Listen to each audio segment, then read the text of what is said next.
Oh, shush. Stop it with your blatant yet entirely not blatant capitalistic Whoa. Sorry, Mike, I seem to be killing you here with my humour. Well, I always wanted to die laughing. Not screaming in terror like my passengers. Yeah. That's a no.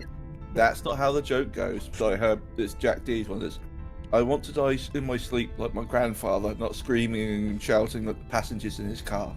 Yes. Joke Very is good. famous everywhere. Oh, dear me. So I'm a right. pedant on that, so I used to love Jack D. Used to, past tense. Just pointing it out. Anyways, I suppose. Sorry. are those who signed in to Foundry able to see and interact with everything they need to? Mm-hmm. Yeah. Excellent. Are those who wish to be connected to Sirenscape and getting audio? Mm-hmm. He's okay, in which case, let me turn off the ship rumble. Let me move us off of the Plinky Plunky. And let me quickly divert your attention, folks, to the intro video, which means we'll be back in just a minute. Excuse us.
Howdy folks, and welcome to the continuing adventures of the crew of the USS Navis. And speaking of the crew, I have most of them with me here right now, and live long and prosper to you too, Suitable Substrate. Thanks for joining The us. others were eaten by a tribble.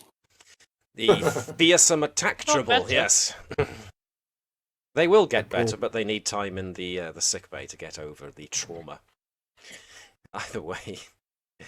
No, so we are without our helm officer. Our captain might check in, depending on how delayed flight might be.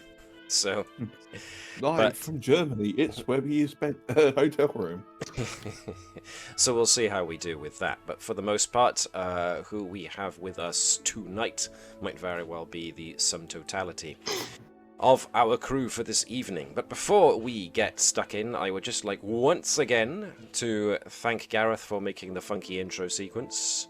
I actually just noticed that little sequence where you've got the Navis fighting off Orions, that the phases are coloured in two different colours, which suggests it was maybe those damned experimental phases of Captain Andrews that finally were getting used on the Orions. No, they have to be used on someone. And the Romulans weren't around. We got too many torpedoes on board at the moment. Well, that's why you were firing them at the Orions as well. Yeah, we were.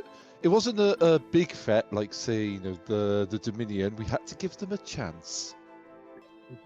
To do a bit of plugging once again, the Humble Bundle Doctor Who Mega Bundle is still available for the next 2 days, or should I say 1 day, 23 hours and 55 minutes, if you want to get as precise as their site is. And you don't have to be someone jumped in. precise. You don't have to be precise with time when it comes to Doctor Who. well, no, it could still be available Timey-wimey. in the past or the future. Nevertheless, Live gives from children in need. Webby's current bedroom of where he is. Oh He's my. currently listening in. Dun, Shocking. dun. But to also shamelessly plug something that's going on with myself in partnership with StartPlaying.Games and Renegade Game Studios, your humble games master here is going to be part of a special event that's taking place between the 7th and the 10th of December, where we will be showcasing one of Renegade Game Studios' role-playing games, Transformers. And that will be on Sunday the 10th. 3 out of the 4 players are actually here with me tonight. So, looking forward to it. Playing robots in disguise. It's going to be a 4-hour stream of Matt just hitting a toaster with a hammer. Interesting. He could be a Decepticon. It could be. Is that it? The show is just me going around the house trying to find out what's a Decepticon in disguise. I'm just going to say, if humanity had gone with Bertram's method of all biotechnology, the Decepticons wouldn't have been able to disguise. Something for a future episode of Star Trek Transformers crossover, perhaps. Yeah. Hey, if it's happened in the comics. Crossovers. Yep. In any case. Yeah. Go on, sorry, you were about to say something. No, I say, if it's happened in the comics, we can do it better! Or at the very least, sillier. Nevertheless, let us... Well, good point. Column A, column B kind of jobby. Our esteemed captain is going to be joining us by screen share and text. So, someone on our Discord channel is going to have to screen share, and he's going to be issuing commands by text, so it might be a bit behind. We'll keep an eye out for that. Okay, alrighty. So yeah, if Webby does pipe up with some suggestions that you can feel free to maybe ignore. There goes the screen share. So, you guys can alert me if there's anything coming through the Discord channel that I need to know about. Or, you can take credit for Webby's ideas. Whatever works. Either way, we are on an unprecedented record-setting session because we're on the 4th part of this episode. Yay! Hasn't happened to us in all the time we've been playing, and this is now episode 35. So, quite a few ones in. In any case, let's get down to, as they say, brass tacks. Yes, Mike? Sorry. I don't want to talk about it. That's okay. It's like, 35 episodes. And I haven't even been here for as much of that with all of these freaks, but, hey. Nonetheless, we are here, episode 35, part 4 of the Angstrom Operation. So the crew of the Navis are investigating why a science research facility in the Dran-Ankos system has gone dark, and it turns out because they have an infestation of Denevan neural parasites. And to top off the fact that they're trying to find survivors and stop the Vulcan head of science and research, who appears to have gone mad with whatever it is these parasites are doing to him.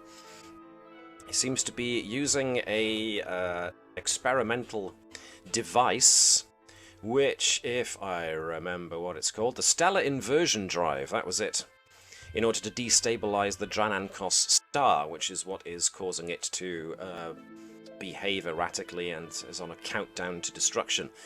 So, yes, we're trying to solve the problem of the neural parasites, trying to stop the head of research from destroying the system, and now, to top it all off, we have Cardassians. On behalf of either both themselves and the Dominion, or probably knowing the Cardassians just themselves, have decided to try and see what's going on here and maybe make off with something, claim it for their own. It's unclear what they're actually after, but where we left it last, if I can just bring people's attention to the conflict that was going on in space, the Navis, as per usual, was managing to hold its own, as we expected, against a pair of Gallo-class Cardassian cruisers, with their attack fighter, the Samson, helping out, of course, but the Cardassians launched a pair of shuttles, one of which got away from the Navis and their efforts to stymie the Cardassians' ability to land anybody on the surface. The perils of which being not only there's experimental technology going on down there, but the Cardassians could inadvertently get themselves infected with neural parasites, and this whole shebang could come out of control very fast. So, that's the situation we currently find ourselves in. So, before we get stuck into the continuation of this rather fraught episode, is there anything that I haven't remembered and you guys think I need to remind you of or clarify anything before we carry straight on in? I'm going to take the silence as a no, you've pretty much covered everything. Yes, Davis. Latude's instructions of Plan B that Andrew hasn't been told about? Oh, yes, the Plan B. The just in case beam everybody off the surface into the Navis. Gotcha, that was it. Thank you for reminding me. So, yes, because of the... While we drop the shield and hope for the best. Yes, indeed, because the research facility still at least has its stellar field on, keeping back the worst of the star's emissions. But as the star is becoming increasingly unstable, the system is getting flooded with these stellar emissions, which is making sensor information gathering, I should say, very, very difficult. So something like trying to transport lots of people, especially when the ship's sensors are having trouble determining exactly how many life forms there are on the planet, is going to be a problematic endeavor at best, but like we say, it's a Plan B. So, the first thing we are going to do is remind ourselves the fact that we were in the transit hub. So let's move things back to where they were. Now, in order to get from the night side of the facility, which is where you landed, to the day side of the facility, which is where the main science lab, and therefore the head of science himself, Chief Researcher Tavall, is holed up, you guys have to get from the night side to the day side using the tram system, but the tram system was damaged on the night side, so you've had to go to the transit hub to pick up the spare tram, monorail tram thingamajig. But Nova happily has been disarming the bomb that was planted, so that if you had tried to take the tram out of the transit hub, it would have exploded. Nasty business. But you have found a survivor. You found senior stellar researcher Amelia Adams, who was the very same senior researcher who sent the distress signal that brought you guys here in the first place. Woo, free, boom, boom. Yes. So the bomb was, as noted last time, a hastily strapped together booby trap, mostly made from a kind of a seismic survey charge. A couple of them strapped together kind of thing. But luckily, Nova was able to disassemble them. Therefore, you have researcher Adams, who is not infected with a parasite, and gave you the basic rundown that somebody from off-world inadvertently brought the parasites here, but they weren't noticed until their maintenance team went out to solve a maintenance issue and got infected, and that started the whole sorry business of the infection and the way that people are basically driven mad by the intense pain they feel from the neural parasite infection. So, we are currently in the transit hub, and after 20 minutes of work, Nova has managed to disassemble the bomb and deactivate it. Therefore, the tram is now free to use in order to get to the dayside. The dayside travel, therefore, will take mere minutes, but Senior Researcher Adams has warned you guys that the majority of the parasites, for some reason, have holed themselves up in the environmental system, in the core for the environmental systems on the day side, which you're going to need to access if you want to try and expel them. So the environmental control is where the contamination started in the first place. And you might be able to take the majority of them out before they become too much of a problem. But first of all, of course, you have to get there. So let's unpause the game. We are without Yan, so Commander Thazanan is going to have to be nationalized, or at the very least, I think you all should be able to move him around. So can somebody confirm for me that you can grab and move? Yes, you can. Okay, excellent.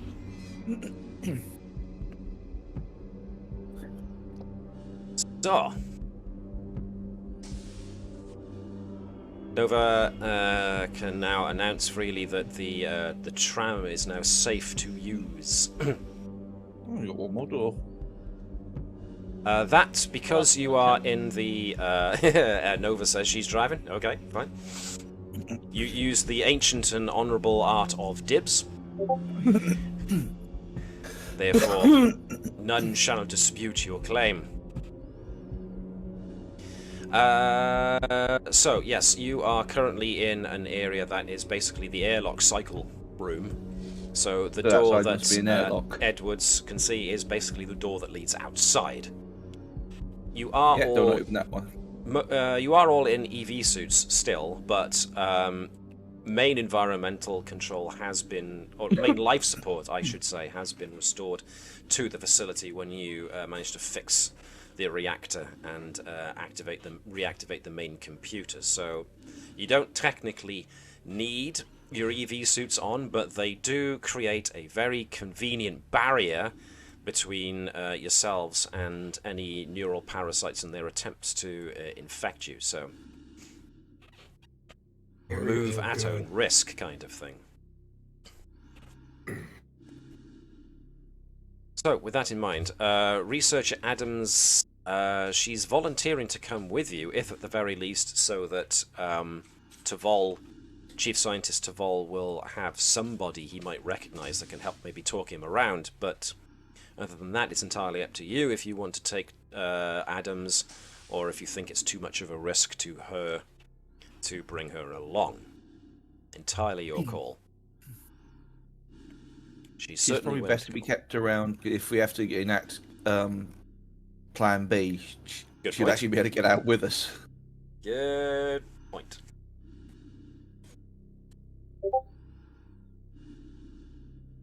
I heard a badoop, which sounds like Discord. Commander thinks it's a risk. All right. It'll be fine. No, but which way does this thing go? Forwards or backwards? It goes to the left. Well, actually, you can always flip it in reverse and go the other way, but that would be going back to the night side, so... Back into darkness. Nevertheless. Ori, Thazanan, and Adams are the only ones left. So, excuse me a second. Excuse me.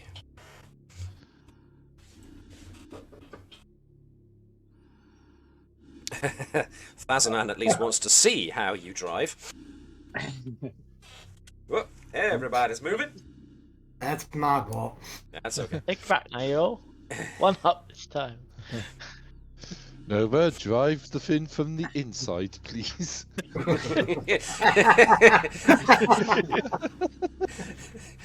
She's competing in Starfleet's Strongest Woman, so she's actually pulling the thing herself. Forgetting, of course, that this thing is on anti-grav, and therefore weighs next to nothing. But Oh, speaking of anti-grav, have we got the anti-grav sled with us still? Yes. somebody Yes, did good. bring the anti-grav sled, didn't they? Yes, we need to keep that. It will be of critical importance in the resolution of this Mad Falcon incident. Actually, didn't I leave the anti-grav sled with everybody Yes, when they you were getting did. all the bodies shifted You around? left it back in the night side because you needed an easy way to put the infected who were unconscious and stunned and wheel them, I say wheel them, anti-grav them into the Arboretum, which is where you were going to bombard them with UV rays to Float kill them the about. infection. So what you're saying is, Operation put the bomb Nova's got onto the anti-grav's head, slide it into the place and blow up all the parasites is a no-go. Quite. Apparently.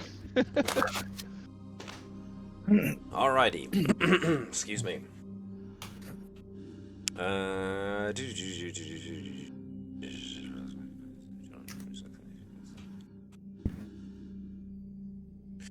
Alright, so, like I said, it doesn't take more than a couple of minutes for you guys to traverse the distance and get towards environmental. Whoops-a-daisy, let me undo that because too many of you were left behind. Let me try that again with a bit more distance. There we go, got everybody this time. But, before we go to environmental, let's quickly dive back into space in order to see how the how we're doing. So last time we were here, we had managed to keep the Cardassians at bay for a little bit, had maneuvered around, created some advantages, disadvantages, etc. But now we start a whole new round, and we've got one shuttle that has made its way past you, but another one did not quite manage to make it too far past the Navis and her crew. So, one of you can go first, so who would like to go first? Somebody who can shoot, somebody who can pilot, somebody who can use sensors to gain a scan and therefore an advantage over an enemy. The captain All wants to slow option. the shuttle. What was that, Say sorry? which one? The captain wants us to slow the shuttle down. Slow the shuttle down. Well, there's two shuttles, and because you have a tractor beam, you can only affect one in very short range to you. So if you want to affect the other one, you're going to have to cross the distance first. Army's like torpedo, but that would be a bit extreme. What was that, sorry, Sean? I think we can nail it with torpedoes from here. You want to blow up the shuttle with torpedoes. All right, then. Where he said ignore the one that has gone too far, as technically he's playing the commander now, so... Is that an order? Ignore the one that's gone too far. Go for the closer one. Okay. I'm just waiting for him to confirm. It's fine, though, your choice, choice. but he says ignore the one that's gone too far. Okay. Which makes sense. Webby did say before that he has faith in the ground crew who are there to keep the Cardassians at bay, which No, he has includes faith in Claude.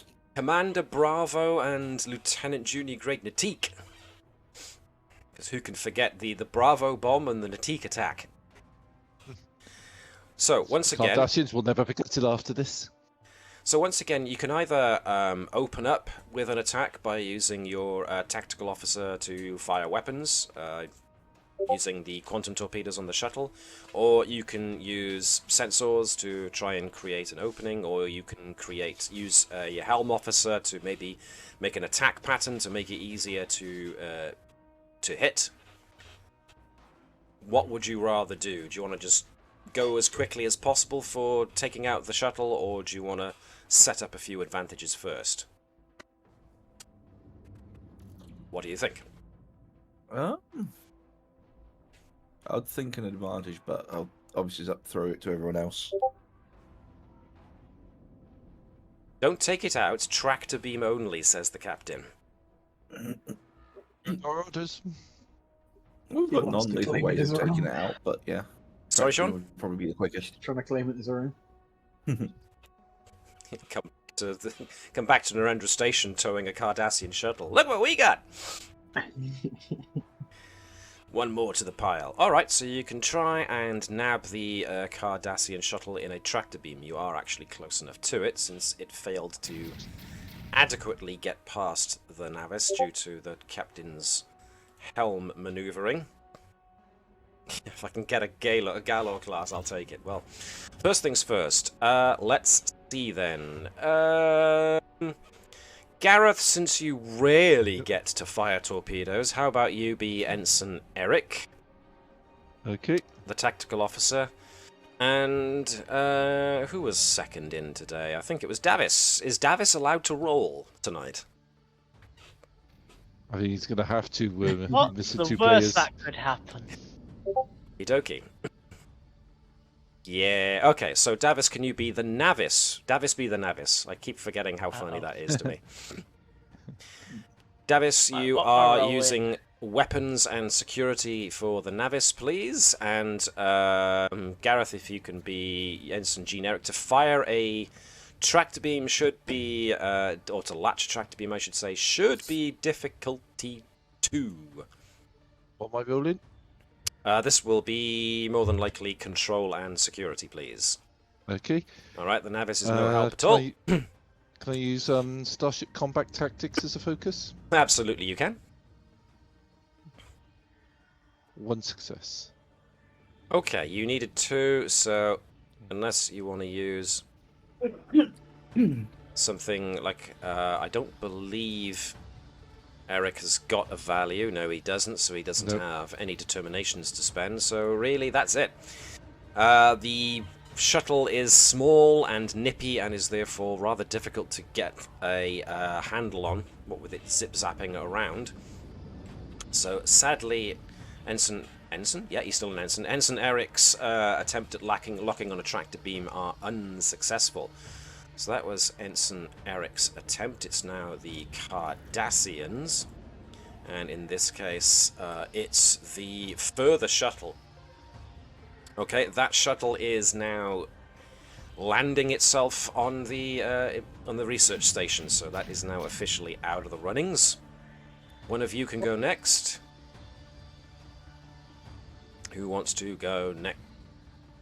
So, you've used weapon systems now, so now it's a case of basically surviving whatever it is the Cardassian Gallo class are going to throw at you. So, Helm can be used to do evasive maneuvers in order to make it harder for you to hit, or harder for them to hit you, rather, I should say.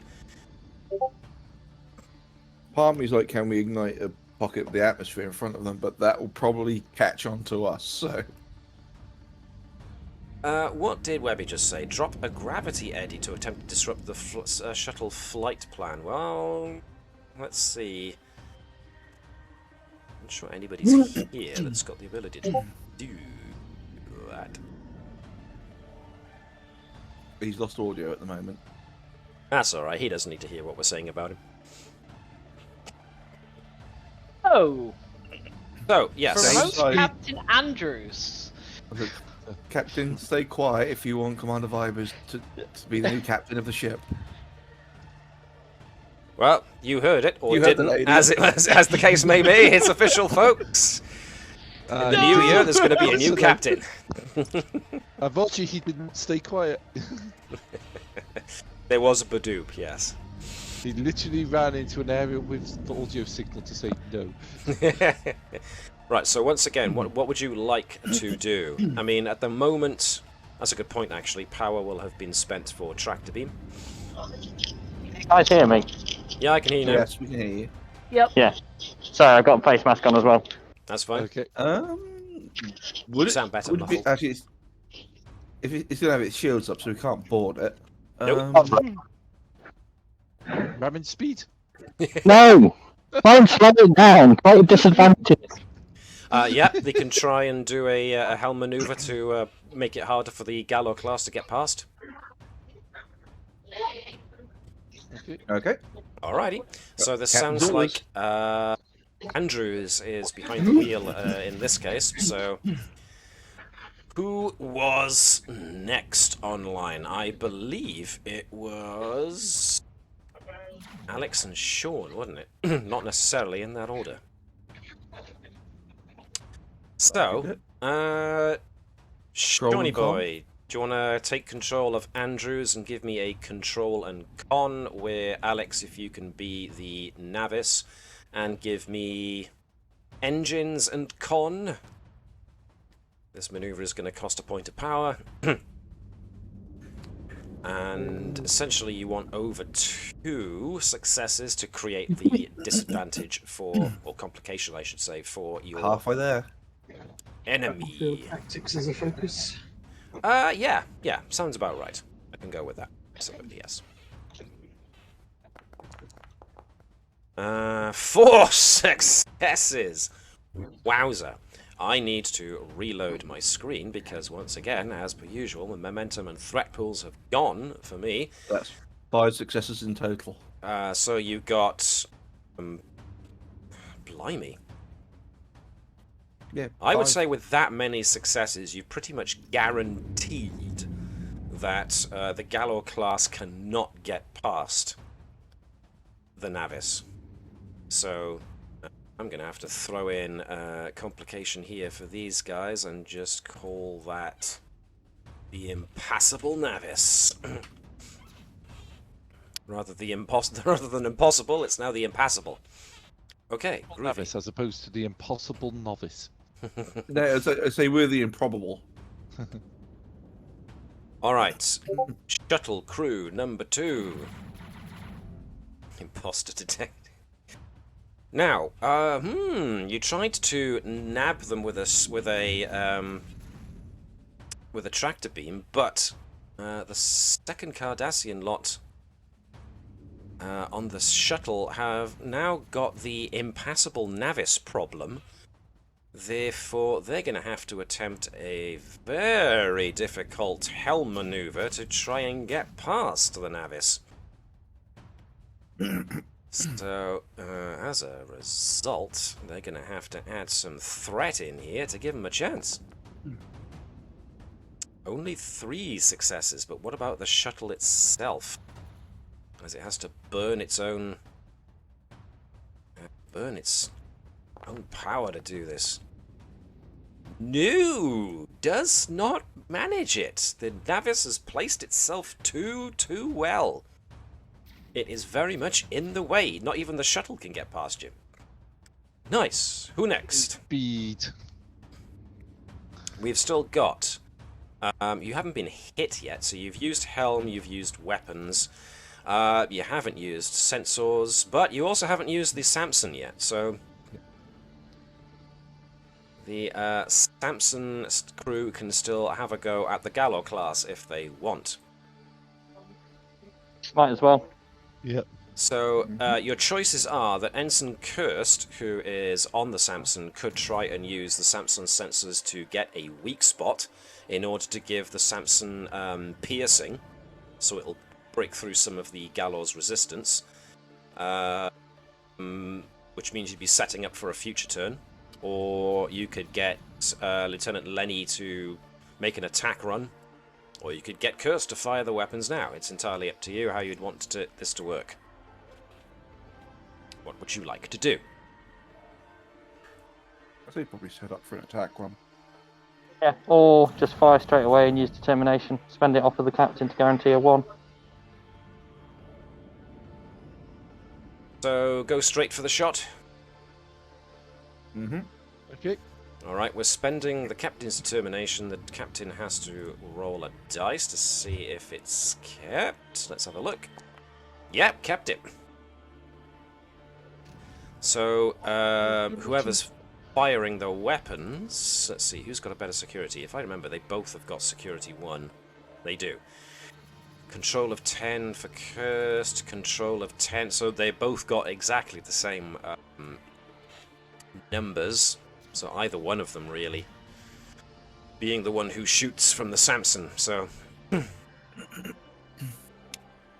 you want to fire right away, then maybe Kirst would be the better idea, since Lenny is the one who's going to have to pilot it out there. Up to you guys, but that's my recommendation. Yeah, keep it as cursed, because then we've still got it for manoeuvring if we need it. Right then, so that means, Mike, if you can be Ensign Kirst, who is giving us a 2-dice control and security. Sadly, she doesn't have any focuses to apply here. But, can we also get Gareth to be the Samson, please, using weapons and security? I'm still looking for her. She's right under the Samson. I am pinging Ensign Kirst right now. 1 success Okay. from the Samson. Okay, cool. Oh, shit. What was the roll you wanted me to make again? I'm sorry. Control and security, please. Okay. Oh, not going to be a good roll. Oh, you say that, and Well, yet 3 successes. Is that plus the 2 from the captain? It's not No. plus the 2 from the captain, so that's actually 5 successes. Woohoo! As such, She was always my favorite Cation. as such, you have earned, let's see, 1, 2, 3 successes over what you needed to actually hit the Gallo class. You've got a full momentum pool, you may as well add them all to damage. So, Mike, if you can roll phaser banks, and then add an extra 3 dice on top. These are big. So I'm gonna roll for the ship then, correct? Yep. Let's see. Razor bank. Rolling from the Samson, yes indeed. Well, I'm looking for phaser banks. Hold on. Oh, here we go. Okay. And add 3 dice. So when you roll, when you roll the damage, it'll just roll the damage, but if you want to roll extra dice, you're going to have to use the red Perform Challenge button found on the character sheet to roll an extra 3 dice. Okay. So first thing you want to do is to find phaser banks, and the Starfleet icon will change into a dice when you roll over it. You want to press that. Ooh, good roll. And now go back to the character sheet for the Samson, find Perform Challenge, and add those extra dice in. That's a lot! You got 6 successes and 2 effects. The effects for phaser banks, very good ship, is versatile, so it adds 2 extra momentum. You've got a full pool on a successful thing, so blimey day. So that 8 was successes total. 8 successes, so it actually does 4 damage, which means you've almost knocked their shields completely down on the Gallo class. Woohoo! Nice. Tough little ship. Pew pew pew. Cool, it's their turn. Next, which Gallo class crew? The other one, the one that now cannot pass the Navis. Right, okie dokie. They really, really want to pass the Navis. But they can't. They know they can't. Can't always get what we want. So they are just going to maneuver themselves into an attack pattern. They almost got a 20. They did not manage to pull off the attack pattern. The Navis is just being too... what's the word I'm looking for? It's interfering too much with their ability to get a good bead on it, so the Cardassians fail to create an advantage. You guys go next. Losers. So, we still have your chief engineer. Well, he doesn't need to raise the shields. Hello can try and regain some of the power you're losing if you, really want. Lieutenant Lenny can try and do some evasive maneuvers on the Samson so that it's harder to hit for the other Gallo class, which are going to be probably looking to shoot the Samson anytime soon. Yes, I can see that being probably the more advised here, and yeah, there will be retaliation. Okay, fine, fair and good. Yeah, it sounds like the best idea at the moment. What was that, sorry, Webby? Sounds like the best idea at the moment. Gotcha. Okay then. So, who was next? Who did I last use of you lot? Me. Like me. Alright then, so that leaves... let's bring Davis and Sean in on this one. Uh-oh. So, Davis, you can either be the Samson or Lieutenant Lenny. You were the Samson last. You were the ship last time, actually. Let's have you be Lenny, and let's have Sean be the Samson. The Samson is going to lose its last piece of power, so on the next turn, Ensign Curtis is going to have to regain power for the Samson. Otherwise, she's going to be floating in space because of this evasive maneuver. But Lenny is doing control and helm. And the Samson is going to be giving us engines and con, so give it that roll, boys. Alright, good. The Samson assists. So, what was I rolling? Control and con, please, with a focus. Doesn't have any determination. I'm afraid not, but you never know after today. Right, 2 successes. You got pretty much, I think, on the money. Let me make absolutely sure. Position tasks, helm, evasive was indeed... It was a difficulty of 1, and it was actually structure and con, but we'll take what we just used. Was that a attack pattern It was action, an evasive. or... It was an evasive pattern action. Brilliant. Right, can we spend 2 momentum? Is everyone alright with us spending 2 momentum to make it more difficult to hit the Samson? Yep. Nice. So it's even it's twice more difficult to hit the Samson now. Oof. But that does cost the Samson its last bit of juice. Alright, nicely done. So, the Gallo-class Cardassians, these guys, well, the ones that are going to begin going for the Samson. So, let's see. Now, they just see them performing some pretty evasive maneuvers there, so they're going to try and set up for their next attack run, which means attack pattern. 1 success, and the ship using... Actually, no, it's not. It's weapons and con for attack patterns. 2 successes, which I think is what you need on the money for an attack pattern. Yes! So, they've managed to lower the difficulty a smidgen, but like has already been noted, you have made the Samson that much more maneuverable in order to try and avoid that very thing. So, Mono, Keshen doesn't have much to do at the moment because he's tapping into communications. Hello can try and regain some of the Navis's power. No shields have been hit, so this pretty much is probably going to be the end of your turn. Unless Keshen wants to try. Sorry, you broke up there, Webby. What was that? Sorry, might as well try and get some power back. Alrighty. So, Alex, if you could be Hello for me. Hello is going to try and regain some power, which means a daring or control. Control and engineering check. Difficulty 2, please. Power management focus. Indeedy. Yep. That's what Nova helped me. Oh. Yeah. Whoops. Now, I hasten to note that Hello does have a value and therefore can spend a point of determination, it's only 1, in order to re-roll that 20. Do it.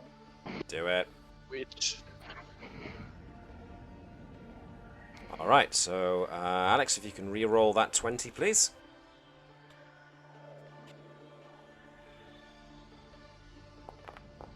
I forgot to do the thing for focus. Better. That's fine, that's Oh, fine. well. You still got 1 success, which was 2 successes, which means you get a point of power back.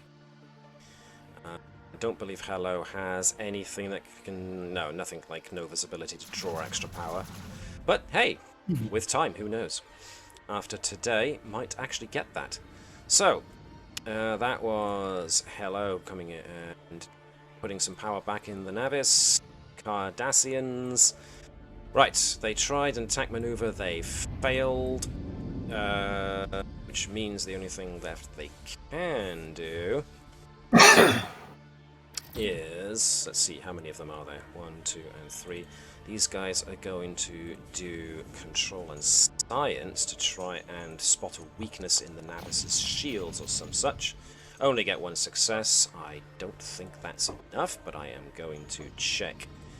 Anyway, scan for weakness is a difficulty of 1, which means they got it, so they do now have the piercing quality to their weapons. But the Navis is made of Sterner stuff. pretty solid stuff. So, unless either your comms officer, your chief engineer, or your science officer wants to try and create some sort of advantage or complication, it's probably going to be it for you guys. I take it rotate shield frequencies is not really a game mechanic. Not in the same way that it is for something like Star Trek Online, no. It rotate shield frequencies is essentially spending 2 momentum to create an advantage.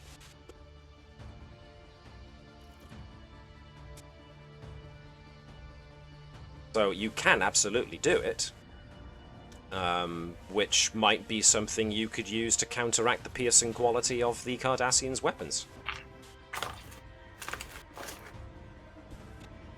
So if you want to try it, it's going to cost you 2 momentum to do it, but it's an option. What do you think? Yay or nay? Yay? Anyone got anything better they think we can do with the remaining people? Or anything we can do with the remaining people? I'm going to take the silence as a we can't think of anything. Jet them into space if you wanted. Get them out of the roster. I don't think throwing your current pilot, your chief engineer, and your comms lieutenant out the airlock is going to help your ship very much. His pilot. Andrews, I would like to point out, yes, that she is in fact the pilot, so Ah. she sees no You've not problem with saved this. space herself. So, spend 2 momentum and get your chief engineer There's no way to... of getting a promotion. So, you can spend 2 momentum and have your chief engineer alter shield frequencies to negate the piercing quality. Sounds like a plan. Alright, somebody Motivate spend them that 2 shields. momentum. Since it was Davis's plan, you may as well spend 2 momentum, Davis. Rotate shield. There's an L in shield, Matt. Frequency. Poof. Alright. Cool, which means it's that was your chief engineer rotating shield frequencies. Now it's the Cardassians coming at ya. Let's see if they can do this. Oop, I've got the wrong tool selected. Doesn't help. Alright, so it's going to be...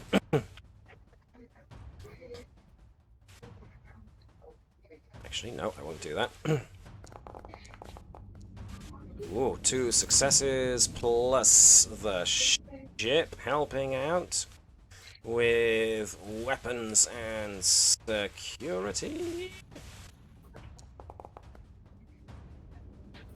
So, I got 3 successes overall. You guys are over there. You're impassable, so you're making yourself slightly easier to hit, but you're making yourselves a lot more solid. So... the Cardassians are using piercing 2, but your rotating shield frequencies knocks that out of the park, so it's just going to be their regular damage. They got 1 over what was needed. I'm going to spend a threat to add 2. As they go for disruptors. I got... oh, no. Oh, dear, dear. Alright then, so that's 10, 11, 12 with 5 effects, which means we're using Vicious. That's... 17. That's right? Trying to That's scratch your ship. So, 17 minus 7 leaves 10, which means that shields take a whacking and are down just past 50%. And as a result of the damage after removing resistance being greater than 5, that means that a random system is actually hit. Sensors take some damage. Therefore, Sensors takes a breach. Now, last time this happened, Sean pulled out one of Nova's abilities, boards, I should say. So, once per mission or budget. Yes. So unless someone's got something similar, Sensors are now damaged. So when sensor damage... What is it?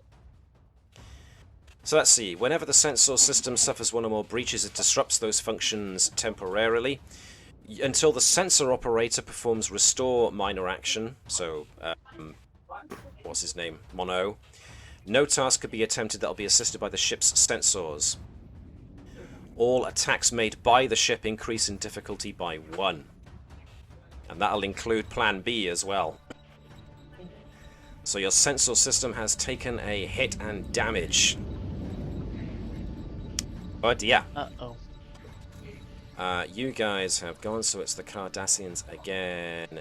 Next, they are going to try and... No, that was the Cardassians' attack. The Cardassians just hit the shield. We haven't done anything since. That's a good point. That's a good point. Somebody can bring the shields back up. But first, let me do what I was doing with the Cardassians.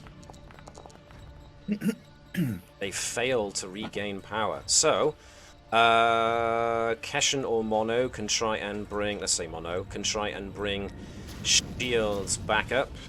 Mike, this is your subordinate, Lieutenant Mono. Do you want to give me a control... Wasn't Mono the science officer, so I could attempt to bring the sensors back up? Yeah. Rather than bring the shields up.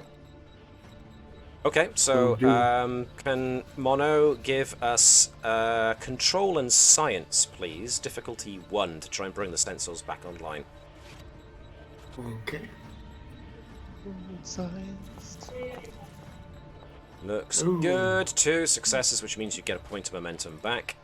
And the damage from sensors has gone. You've still suffered a breach to that system, but the increased difficulty to any targeting operations has now gone. Final Cardassians. Nicely done, Mono. They are going to try and get some power back as well.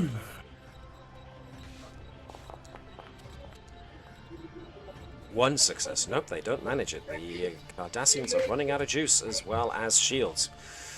Let's see. Keshen is the only one who hasn't gone. He can try and bring some shields back up if you want him to try. May as well give it a go. As well. Unless it was a complication. Let me see.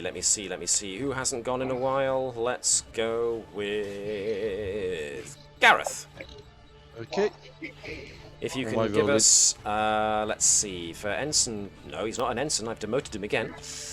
Lieutenant Junior Grade Keshen will need to try and bring shields back online by giving us a control and engineering difficulty 1. And, yeah, we'll go with that. 1. Exactly 1 as was needed. He's hit Clawt's button, and on this occasion it brings back some shields. Yep, 2 points of shields have been restored. That's all for that combat round. Keshen isn't even on Clawt's console. He just runs over and hits a random button, and the power comes back on. That's good to me. Now, all of that has been and gone, and now we go back down to the planet. You have arrived in environmental. I try Clawt to keep up the scans to give us as much one as possible if we're attacked. Yes, yes, yes.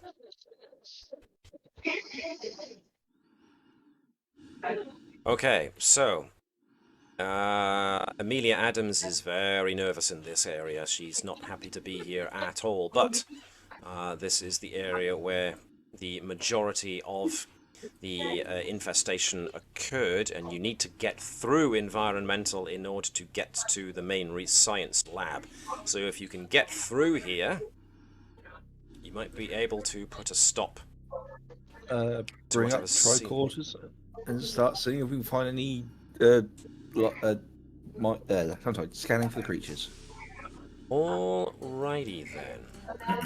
If you would like to give me control and medicine, whoever wants to try and scan for the life forms. I can assist the doctor. Okay. Xenobiology or Yep. biology? That should just be... 4 successes. Oh, mama. 1, 2, 3. Hello, full momentum pool. Must scan properly. Alright, the exact numbers... The exact numbers of these creatures are still not that easy to tell, what with the way your tricorders are having trouble counting them, but they are definitely in the area. Okay, let the rest of the guys know.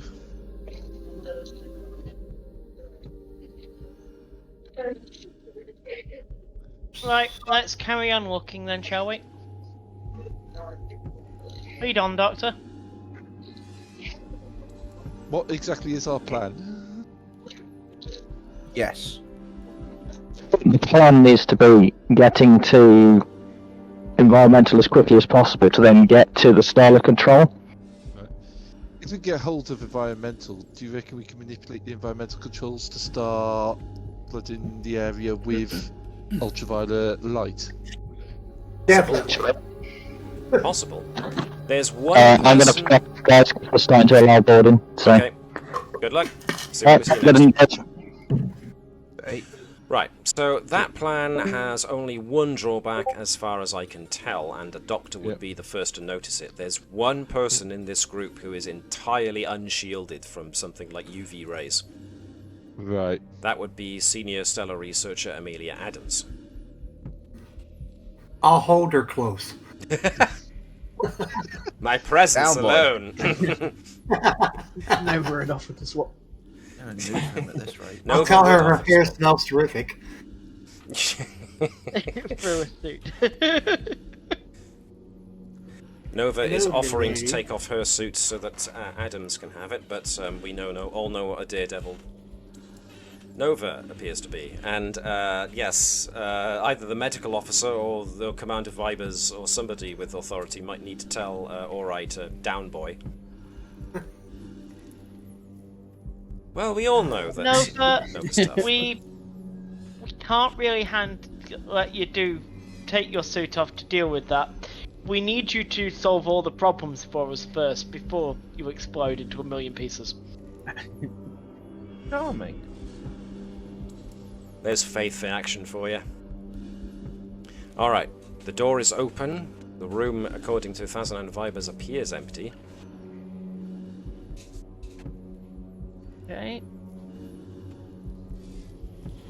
Oh dear, I may have caused a problem.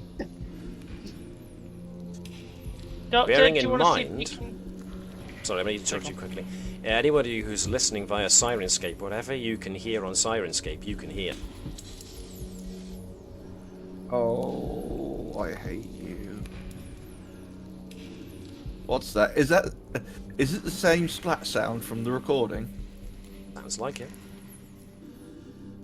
What was Vibers saying? Because he started saying something. Doctor, do you want to see if you can get the UV stuff set up while we're here? And then we need to carry on to the main science labs. We need the records. Okay, Matt. Yo. Ultraviolet light and radiation. Would the Hyro light chain give some sort of, at least some protection to Adams? Of course. Yeah. She doesn't know what it does either, so this will be interesting for her. Okay. I'll also recommend she should kind of close her eyes at the critical moment to try and protect those, but I will give a dose of that as well, basically telling that it will provide some protection from the UV radiation. So yes, the Hierolycan will absorb as much as it can, so thankfully Adams's dermis should not get too burnt by the UV light, because that's what's going to essentially get hit. So yes, good thinking. Good thinking. But to do that, of course, we need to get into environmental in order to start monkeying with the systems, so... Okay. Looking around, where is the sort of control console for environmental? There are a number of them, but the primary one would be by here. Okay. Okay. Edwards, while we're in here, could you grab what logs you can? Certainly.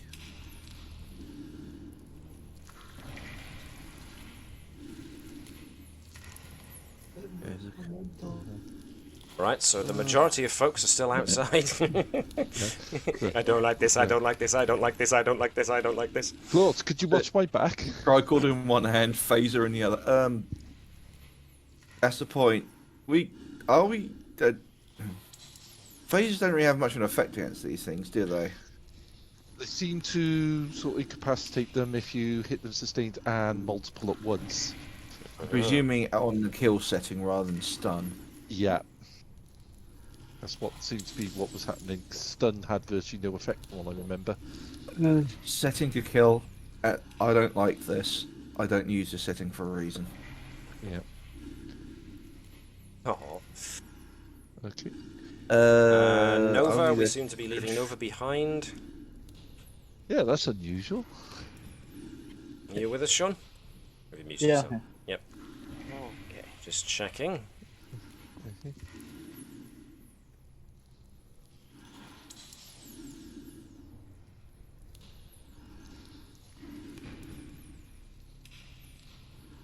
Okay. I Do thought we I'll know start. how far it is from here to the main science labs? There is a Do we see those things screeching appear? sound as things start coming through the vents. And from various shadowy hiding places. Given we were scanning, would we have gotten a bit of a heads up for Which is why they're not location? surprising you.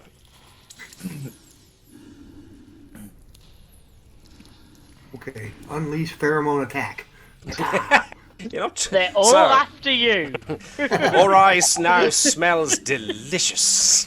Yes. Well, he sacrificed himself for the greater good. Let's go. He's gonna run around, distract them while you guys do science. Alright, who wants to go Our first? chief science officer doesn't do science. Not well. Aw, you undersell yourself. That sounds like a volunteer for going first, though. Alright, who'll go first? So what does Ori want to do? Science. Science. Alright, so there are a number of consoles around, or there's anything you can try and do to create an advantage for you guys. Your options are as great as your imagination and my ability to adjudicate it. Okay. Alright. So what kind of thing did you have in mind, Mr. Mike? Oh, let's see. You don't have to follow the warp for infectious diseases. They're an infectious disease. Yeah. Yeah. Genetics. Oh boy, he's useless. Well, no, not necessarily. Okay, let's think about it. These things they are parasites, so they have a way of... they have an existence not too dissimilar from most single-celled invasive organisms. You've also got genetics. You could conceivably use your action and spend 2 momentum to use what you know of genetics and infectious diseases to suggest a setting for everybody's phases. Okay. That sounds delicious. So an insight and medicine, or an insight and science check from Ori to see if you get it, and then a momentum spend to set up the advantage. Okay, will you guys let me spend the momentum? If it... I heard a voice from beyond suggesting a course of action. It's called inspiration, dear boy. Oh, there we go. Yes, yes. Alright. My inspiratorial tendrils weaseled their way into your brain and fiddled about. That sounds horrible. I'm going to go back. Considering what you're facing, I'm going to stop with that analogy very quickly. All right, then. Let's go with... let's just call it phaser setting. So you know that previously at least 200... No, 200? No, it was not quite as long as that. It was... 106 years ago when Kirk and that lot came across these things, their phasers needed, as Gareth has already noticed, sustained fire to take out these things. But time has gone on, and phasers are a lot more versatile now than they used to be. So, as long as folks spend a quick action to tune their phasers to this new setting, it will offer an advantage with doing damage to these creatures. So well done, Ori. Now, unless somebody wants to spend more momentum to keep the initiative, one of the parasites is going to go next. I think it might be worth it. Go for it. You want to go next? Who wants to In go that next? case? Sod it. All right. Okay, Or we closest can one. throw a quarter of Fazinan at them. Closest one to the right. Trying to shoot it with the quick action to change it to this setting. That'll give the bonus and We shooting want it. to try and actually get deal with the ones near the console, which was that It's by a there. point. Let's if put we're- in that case, and that one then. Control and Alright. security. Control and security, please. Difficulty 2, but you will gain extra damage thanks to the advantage that Ori has created. So that is 2 successes, so it is on the money. So your phaser does normal damage plus an extra 2 dice.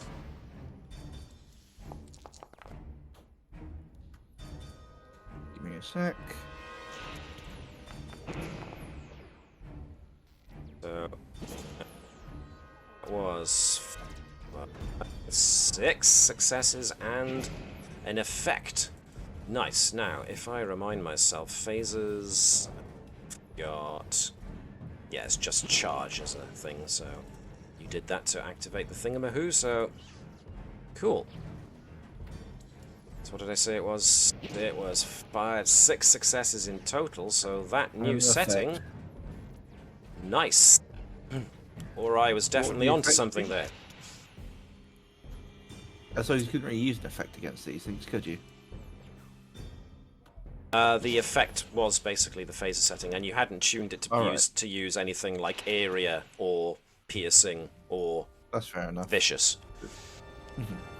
But that's you holding onto the initiative, which means unless you want to spend another 2 momentum, it's parasites next. One swoops in towards Dr. Bertram. Now, let's see. No, it needs to do something else first, so it is going to do...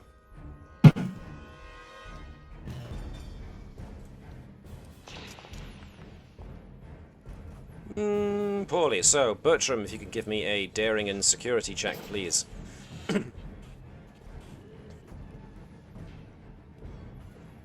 2 successes, which means you can either add that 1 to the momentum pool, or you can add 1 to damage at swatting this thing away. I think we're going to need momentum more than like maybe at best a single point of damage on it that I'm going to get by punching, so I will go put into momentum. And then, in that case, roll an arm strike for me, please.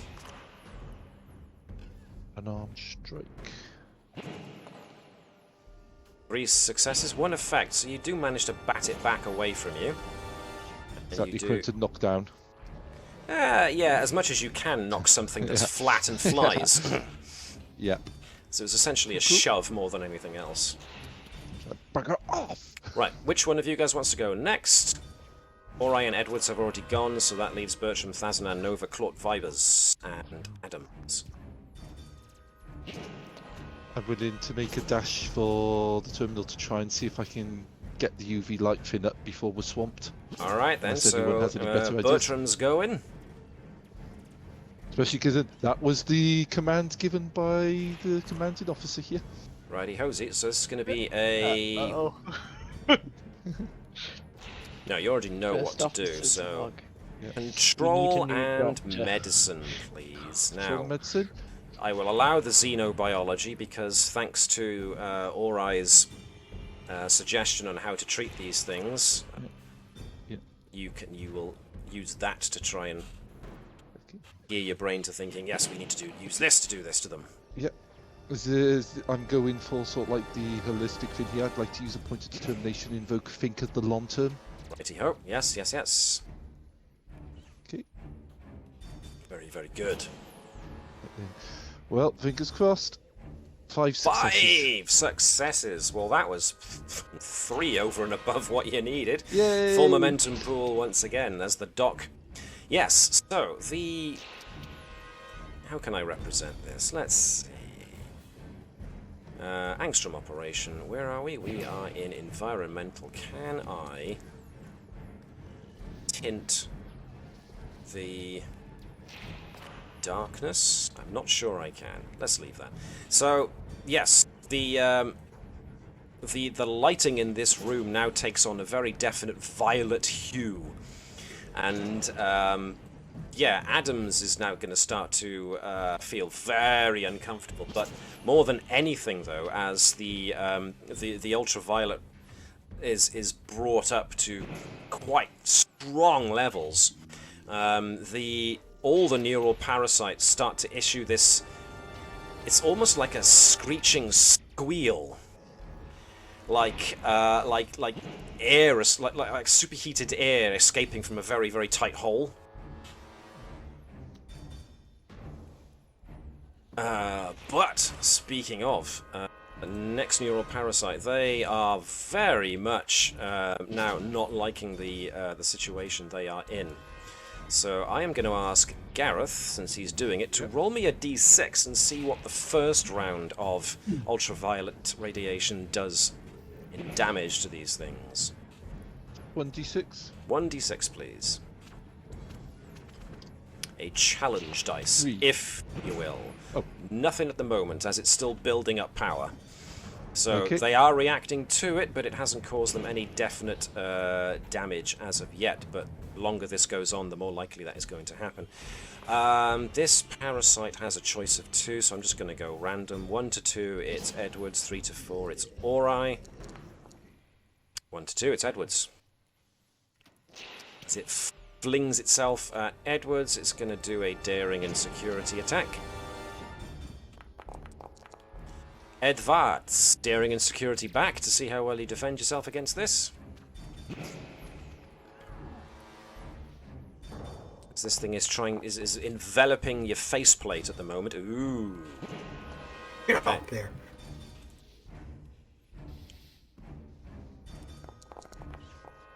It does boo, but the your EVA suit offers 1 resistance. So you're wrestling with this thing, and you can see this long, spiky proboscis is trying to drill its way into Edwards's faceplate. It's searching for a gap.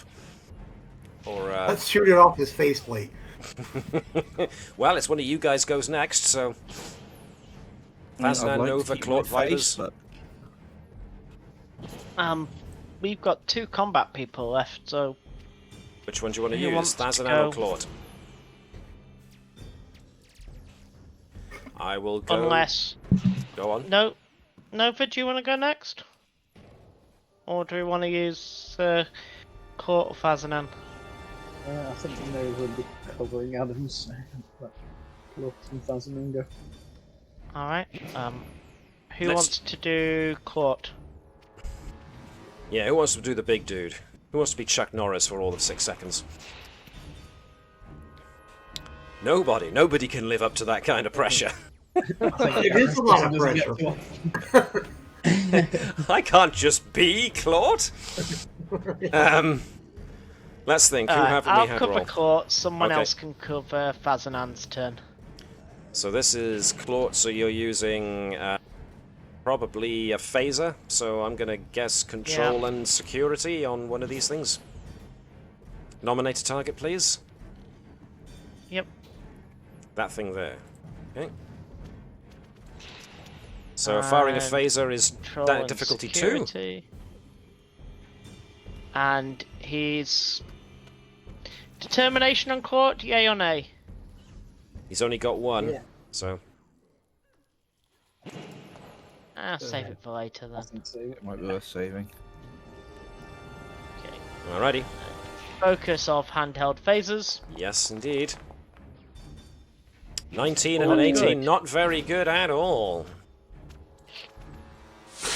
Court has too many buttons.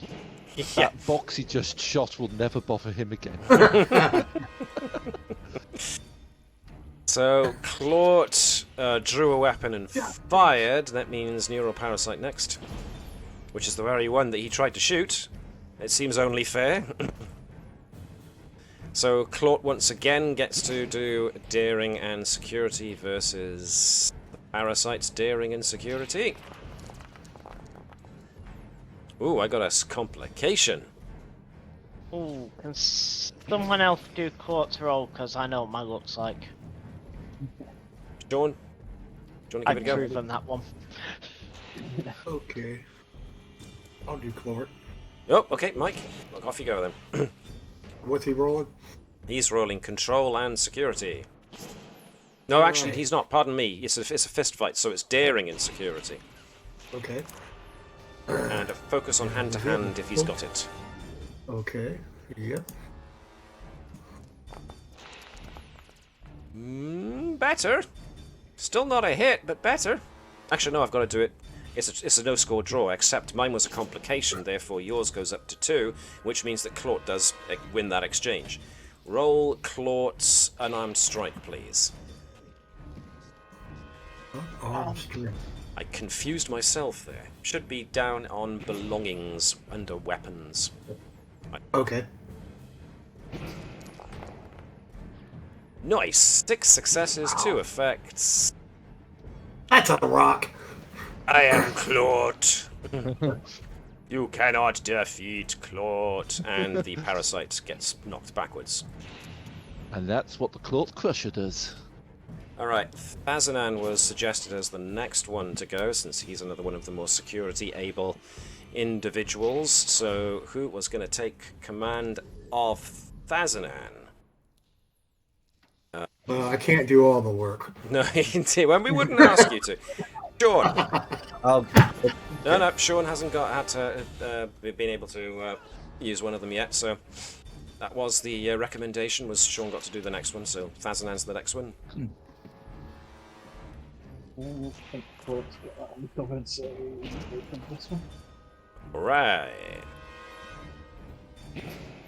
So, going for fisticuffs, is it? Of course he is.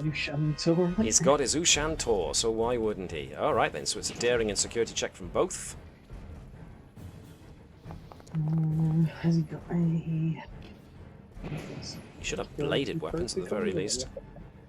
I don't think he has. That's for now, Helm, Smoker. Oh, he doesn't.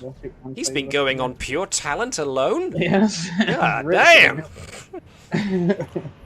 Why does that surprise me? It's Kaval Fazanan.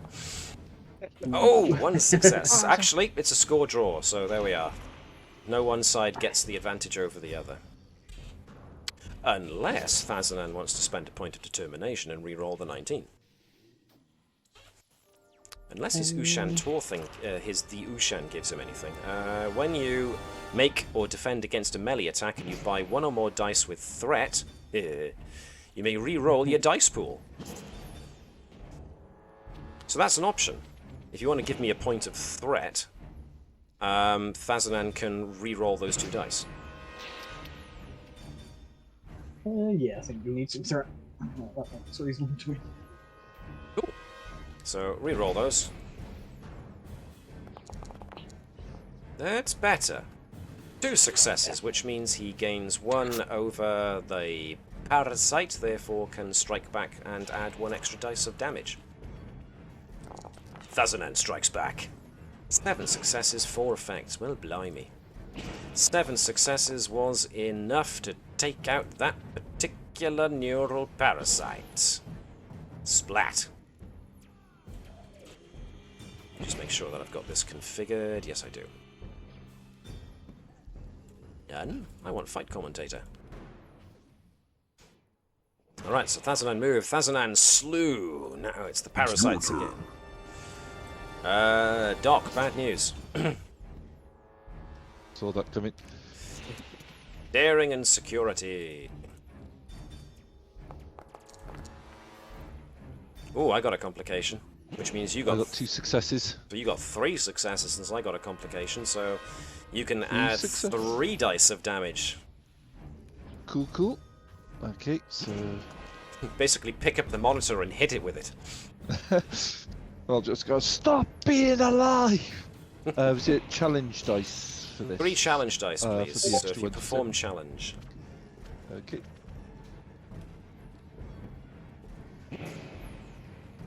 So that'd be 4 successes in total. Righty, which is enough to take out that neuroparasite. Which one You're is not as it? pretty as Moss! What am I talking about? It's this one. Alright. Nova, Vibers, Adams, who wants to go next? I mean, I can't imagine much of Nova's usual Lucha Libre stuff actually works with a pile of, well, plastic vomit. But, People's elbow.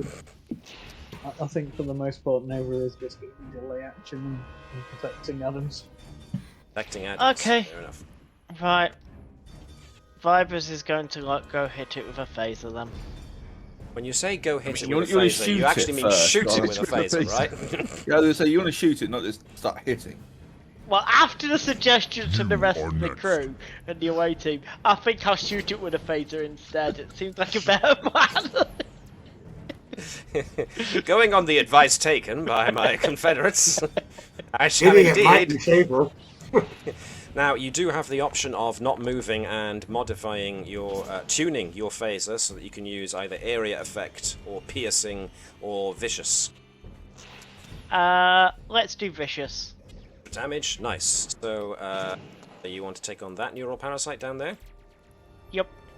Alright, as a result, that is a successful hit, so roll phaser damage and add 1 extra dice. Oof. 6 and 5 effects. That's 1 splatted parasite. Which one was it? That one there. Okay. Splook. Nearest target. It is Dealt your with. turn. Next one. Who's closest? It's going to be a Thazanan. Sean, I believe you were Thazanan last. Daring and security from the Thazanan.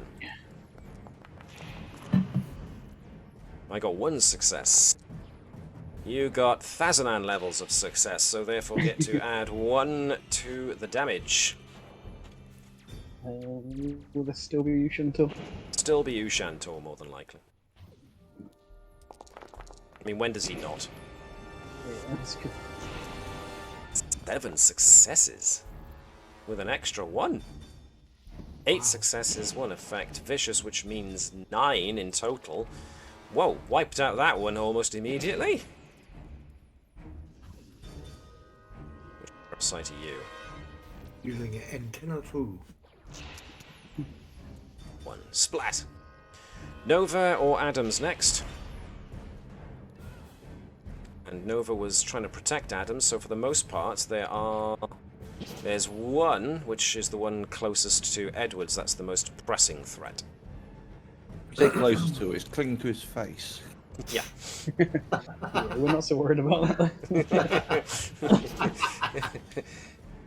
Hey Edwards, looking good! You've been working out? runs up. Had some work done? Just runs up to her and headbutts her with face. Get it off me! What would Nova like to do?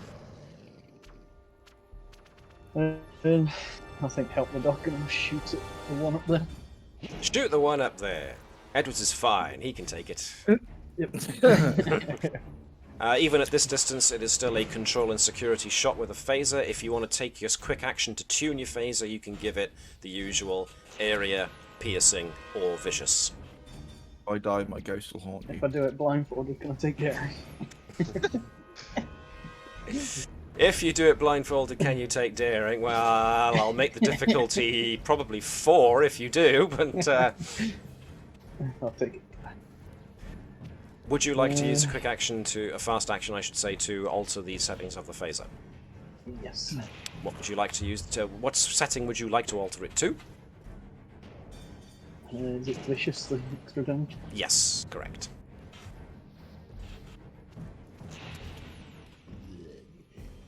Control and security for Phaser, which is 1 success. So unless you want to spend a determination or use one of your myriad award abilities to re-roll that. That's the point to start throwing gym badges at it. You gonna let it pass? Yeah. Alright. He's got a reputation of not being a gunner to keep.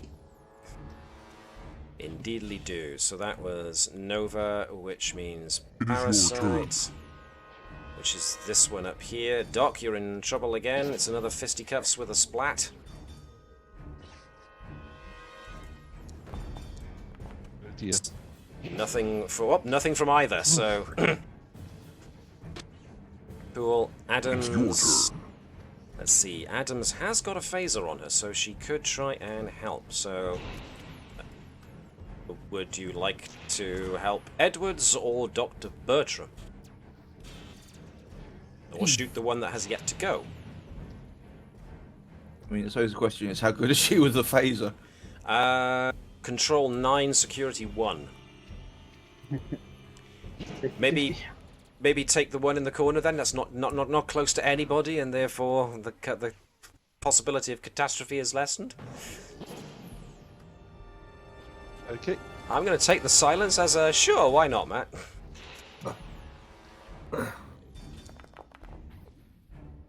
What do you know? She actually hit. Which means she is using a Type 2 phaser. She does all of 2 damage, but let's say she used Vicious, so she gets 4. Considering it was quite a distance away, and she's basically being baked with ultraviolet, that's it. So that's... It's your turn. The creature's turn now, which means Azanan's gonna get a visor full of splat.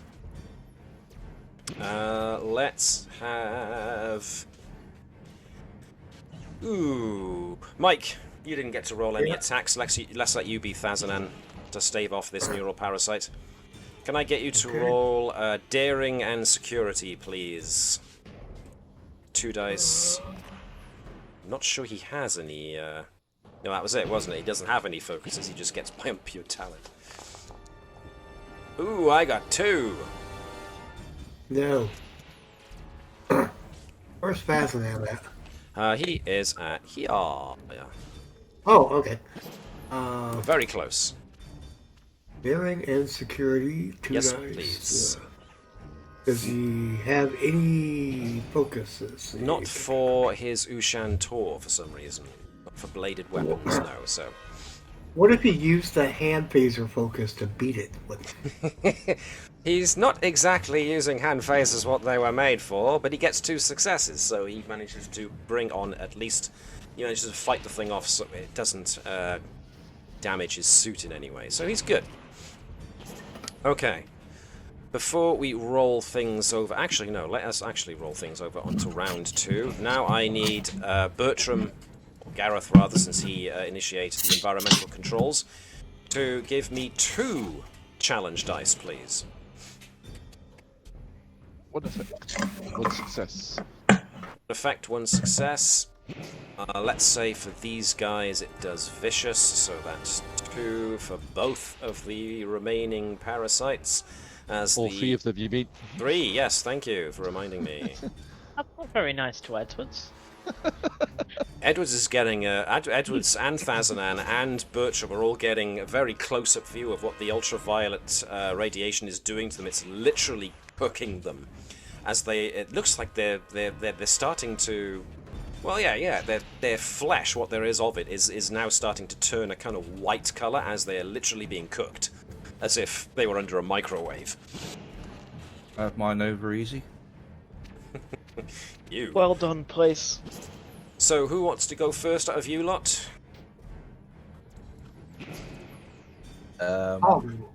Yep. You did. You certainly set things up nicely last time.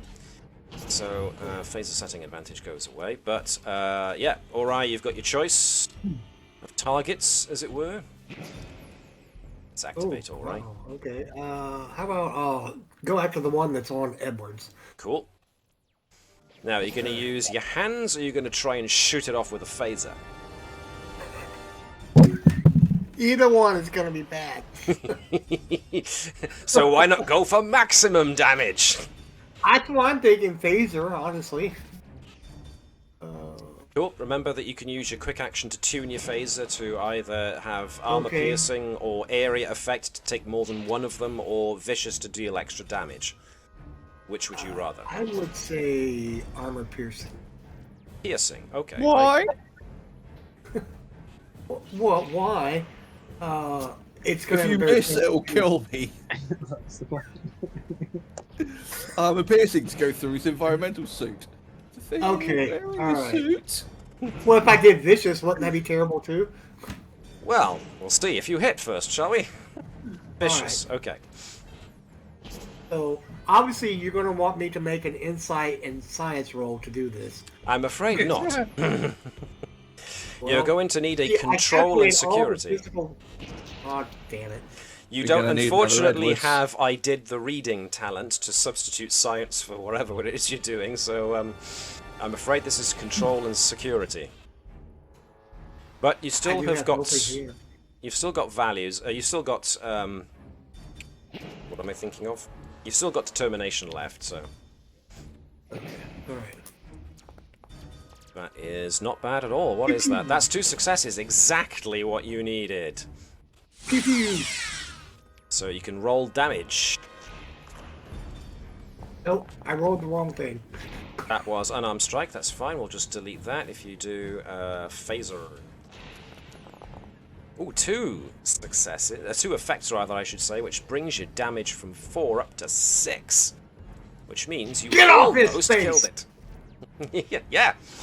So you fry most of it, it's still barely alive, so...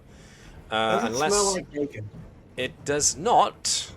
Okay. And you're in your enviro suit, so even if it did, Oh. you wouldn't be able to actually Oh. smell it. So, Darn it. what would baked neural cells smell like? 'Cause Surprisingly, like lasagna. it probably has a lot of ammonia in it. This is why I'm quite glad I'm in an environmental suit. So baked ammonia Maybe would from probably Gareth's smell pretty acrid. I mean, from Gareth's comment, I'm glad I'm on the other side of England. Oh, Right, do you want to spend 2 momentum like last time to maintain the initiative, or do you just want to let the next neural parasite go? me? Is the next one the one on my face? Yeah. Yes! I would like to use the momentum, please. Alright. Ooh, bit of a harsh cover. Yeah, go on. I don't think we've got enough. You can take a step. Edwards can take a step back if he wants to get out of range slightly, but you won't be able to tune your phaser. I thought this thing was clinging to my face. How would I be able to move away from it? Yeah, just hold your hand up, take it, swat it back for a moment as you take a step back and level your phaser and fire. You will have Okay, used then. your fast. You did you tune your phaser last time? Yes. You did. Aha. Okay then. In that case, let fly. I can see myself spending some of my large milestones to up my security, I think. There we are then. The successful phaser shot. Exactly what you needed. 3 successes, 1 effect, which means 4 overall, which means you kill it. Splat. Ain't that you dirty gangway on? Alrighty, Apparently it's so... the Laurai's turn, where it says to me, so I can't turn over. Oh yeah, I didn't activate you, pardon me. Boop, boop. Here we go, cool. Next up is It's your Neural turn. Parasite on Bertram.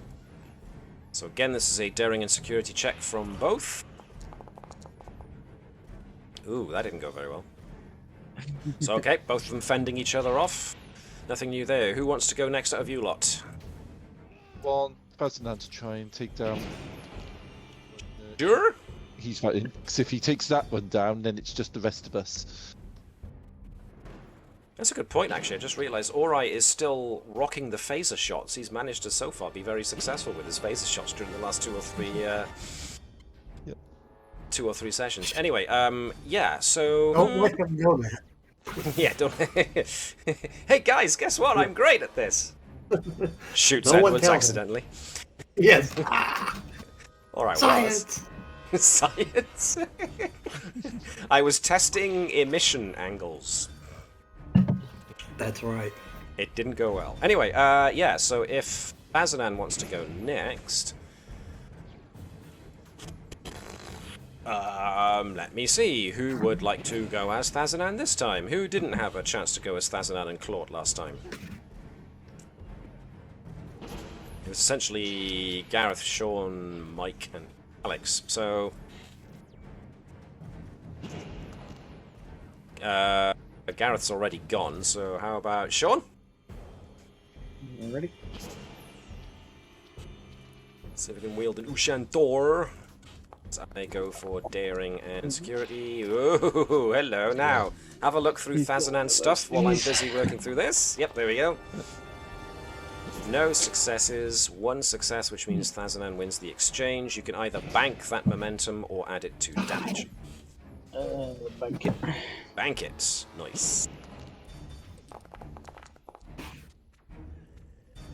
5 successes with an Ushan Tor, and it has Vicious, but there's no effects, but you do. He slices and dices it.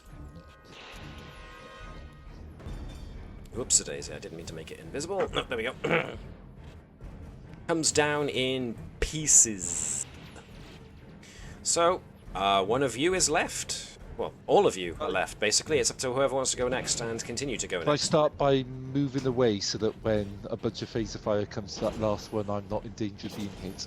Absolutely, so Bertram can get activated and can use a quick action to move anywhere in the room. I'll go over by here. I haven't tuned my phaser, so... You can use another action to do that if you wish, but I think these things should pretty much be finished. Yeah. He says, Okay, jinxing everybody else who comes next. Shoots at Bertram anyway. Yes, indeed. Right, so Bertram has moved and tuned his phaser. Who would like to go next?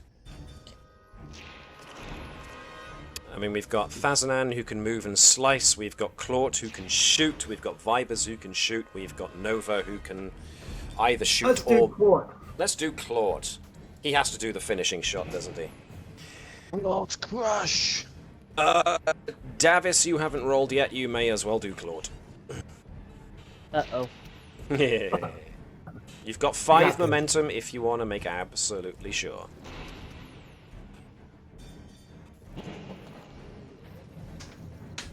What press button?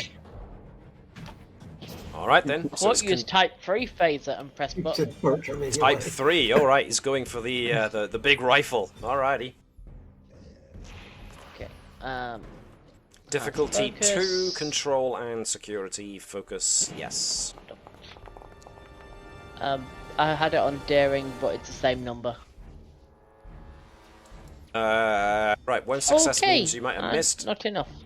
You can either... Well, Claude has got 1 determination, you can spend it to re-roll the 17.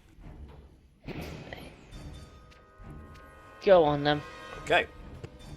Claude does not miss. Claude merely gives them a chance. There we are, 2 successes, which means... Shake. Right then, roll for damage. That's a lot of damage. Yes. Which means it is dead! As it comes apart in a splat. Okay, so essentially, the corpses, such as they are, except of course for even actually the one that Thazanan just diced into little pieces. As you stand there getting your breath back from the attack of the parasites, you notice that as the ultraviolet radiation continues to bombard them for the next couple of seconds, as I noted previously, their fleshy tone turns white, and as you watch, they keep on cooking until as they get smaller and smaller, and they just seem to eventually evaporate into nothingness. And so, yes, you have destroyed them. So, Adams would like it very much now if someone was to turn off the ultraviolet bombardment, because she thinks that the Hierolican is starting to run out. Okay, I'll quickly scan just to make sure there's not any hidden stuff that will jump out once I take this down. So... a quick scan will yield you no results. If there are more, they are not in the near vicinity. Okay, I will put down the local UV light in that case. You do get a beep on your comm badges, if I can find it.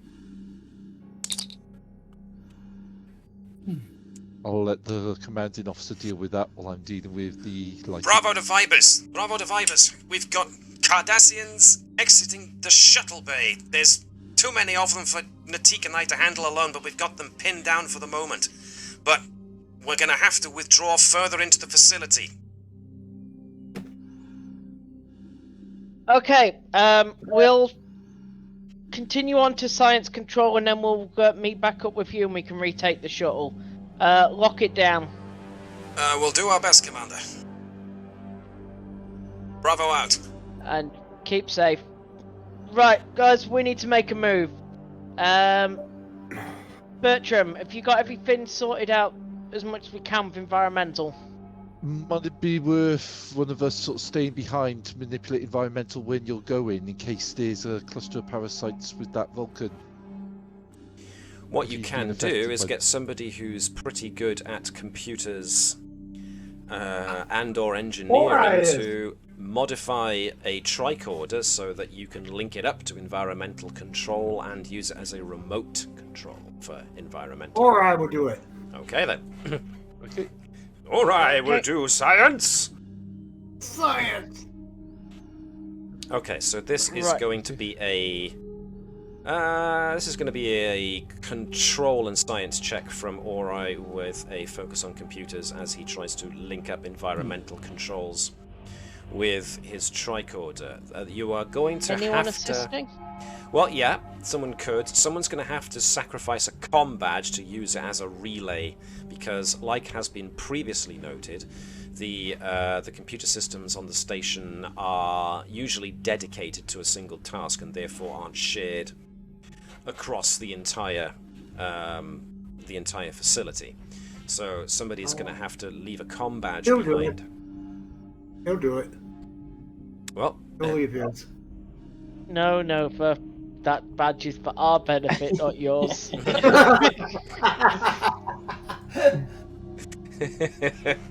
Well put. Okay, Ori sacrifices his comm badge and gets 2 successes on the money. Nice. So, what was your momentum pool at? Because it's strangely disappeared spontaneously. Probably when I took So, did I delete my communicator? So, yeah, for the moment. I mean, you've still got your EVA suit, which has got a built-in communicator system, but... Okay. He'll just wear that on the ship from now on. Just go around in this EVA suit, trying to press the buttons on the comm panel with his oversized fingers.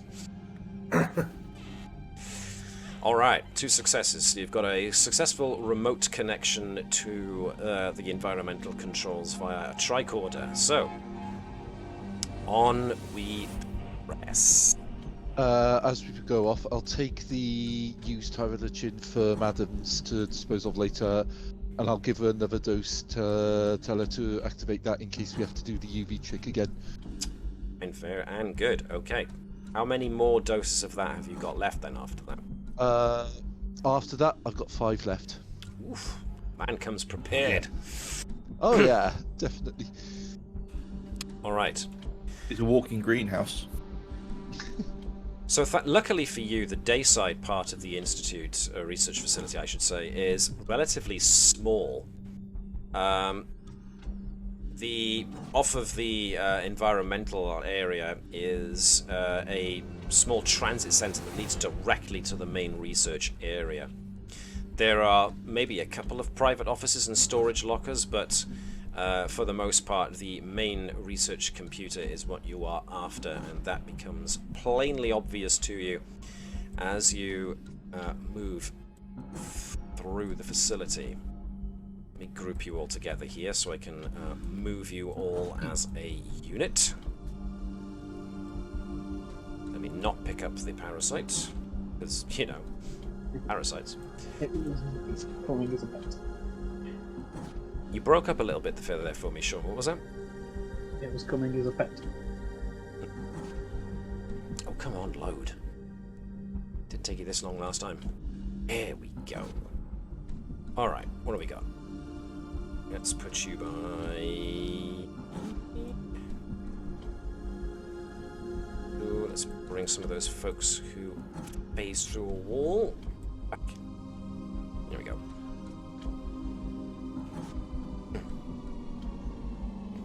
Actually, lights should be a little bit... Actually, no. It seems lights have been dimmed in this section. Uh-oh. I think we have Vulcan. Good. That means we can get our data and get out of here. Indeed. Alright then. Any preparations you'd like to make before you go in? Set the sound gun to Vulcan.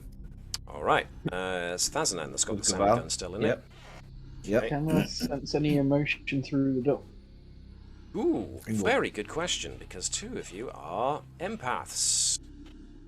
Let me see. There I is... feel deeply.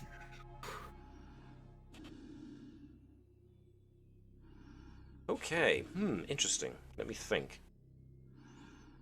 There's a definite sense of...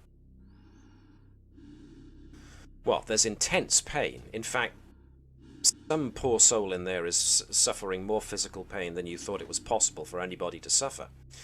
And as such, the entire mental emotional state of whoever's in there is completely fractured. There's definitely feelings of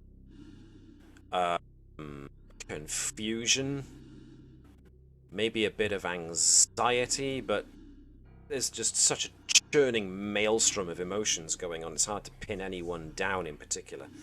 But, yeah. Whoever's in there is going to be possessed of somewhat volatile, shifting temperament, more than likely. With that in mind, how would you like to approach this?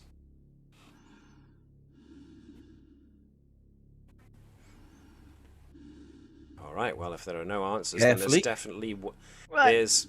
Yeah, carefully. There's only one door left to go through. Any suggestions? Good question. I mean, obviously, carefully is the right answer. But, can we extend our senses further, or try to get? I'll let you just start scanning to see if there's any of the parasites in there as well. You don't want to get the drop on us. Okay, Did the well... parasites give off any sort of psionic resonance, or could we read them at all? Or? Now, they don't have a psionic resonance as such. The best that's been observed is that one dead neural parasite that was kept inside of a basically a gigantic test tube was found to, even though itself it had perished, it was still receiving neurological signals from elsewhere. So this has led Dr. Bertram under the assumption that they communicate somehow to each other, but as far as Nova and Ori are concerned, they can't sense any definite kind of emotional or telepathic signal. But they might be part of a hive then. Indeed. A hive organism. Indeed, Bertram also theorized, or hypothesized, I should say, that because they resemble neural cells, they might be just part of one big brain creature. You see, that puts me more in my original theory of why the Cardassians here, because obviously, how did they hear about this thing? If they're smart enough to, say, try to encourage people to leave, it just strikes in my head that would be one way to do it. Hi, we've got a weapon that can destroy stars. Please pick me up. I'll do what you say. And in the meantime, I'll infect your entire species. As you do. So you just... Okay. Paranoid, but Is it Based paranoid off that if it's true? information, I would rather think they're too intelligent than think they're dumb creatures. based off absolutely. that information, Doctor, anything you'd suggest to reduce the danger in there before we head in? Have we sensed any parasites for the tricorder scans, Matt? No. And yes. It's very confused at the moment. The scans are very confused. Does these foci help? What was that, sorry, Mike? I'd say No, I guess it wouldn't. I was gonna say would infectious diseases knowledge help, but Not I mean, they're not much. really infectious. I'd say possibly be ready with the trigger aura if we need it. The ultraviolet trigger, yes. Yeah. We have to be ready for the thing that if what was the Vulcan's name, Matt? That we think is in there? Tval, I do believe. Yeah. If Tval's already sort of like we've seen signs of derangement, and from what Adam said, he was already acting bizarre. He under that amount of pressure for that long, especially if this is a more concentrated area, we may have to actually, if he won't listen to reason, even if we can get the parasites down, we may have to actually incapacitate him and stop whatever he's doing. He Reason might why I literally- asked Cabal to sell it to Vulcan. Yeah. And so- he's armed, remember? Yeah. He's armed and he has killed. Yep. As far as the parasites, it's I think it's basically down to UV light is our best bet. If we can't use that for whatever reason, bear in mind they have been using pain to compel their hosts to do things. The hosts that we fought earlier were acting roughly in unison. We have to assume that they've compelled him to take measures like putting that bomb to try and stop us reaching him. We should assume that it's not just mindless pain, that there might be a method to the madness. As I suggested, it's all too organised. What were you going to say, Mike? Yeah, Through our empathy, can we sense that they may be projecting some sort of feelings of coercion, or Well, is that's it the just thing. pain? Yeah. You can sense you have been sensing the other creatures, the people in pain when the neural parasites attach to them. Otherwise, you haven't been sensing anything really from the parasites themselves, which is kind of eerie in its own way. But I suppose the way people- they hooked up to the hosts, it would be less of a kind of a wave. It'd be more of a direct, literal thoughts into mind, I'd imagine. Like, what were you but going we to say? did sense pain beyond this area. In this area, You definitely sense pain in this area, yes. well, then we could assume that is parasites, definitely. Then, right? Does it feel the same? It's difficult to tell because of the sheer amount of it coming out of this room ahead of you. You've felt basically what individuals feel like getting attached to by these things, so you know it can be pretty painful. But this just goes beyond. Let's open the door. Alrighty. So, for those who can actually see in, which is not many of you. Hi. He's very vocal. That's fine. So, stood in the center of the research area's main control system is a Vulcan wearing grey Vulcan robes. But he is covered in neural parasites. And he's also He's operating the controls of a device that appears to be unleashing a stream of highly charged particles towards the system's star. To look Doc, at him, now notice sounds it? good. to look at him Has he is noticed really us there? uncomfortable. Sorry, Mike, I keep talking over you. What was that? Has he noticed us there now that we opened the At door? the moment, no. His back is firmly turned towards you, but even from the distance you're at, you can see there's one parasite on the back of his neck, and just at the base of his skull. There's one very firmly attached to the top of his head. There's one on each. You can see the backs of his hands, and there's a parasite on each one. He's just got so many of these things covering him, at least 4. So one person with one parasite on them was in, enough pain to drive them insane. This one has got 4 on him at least.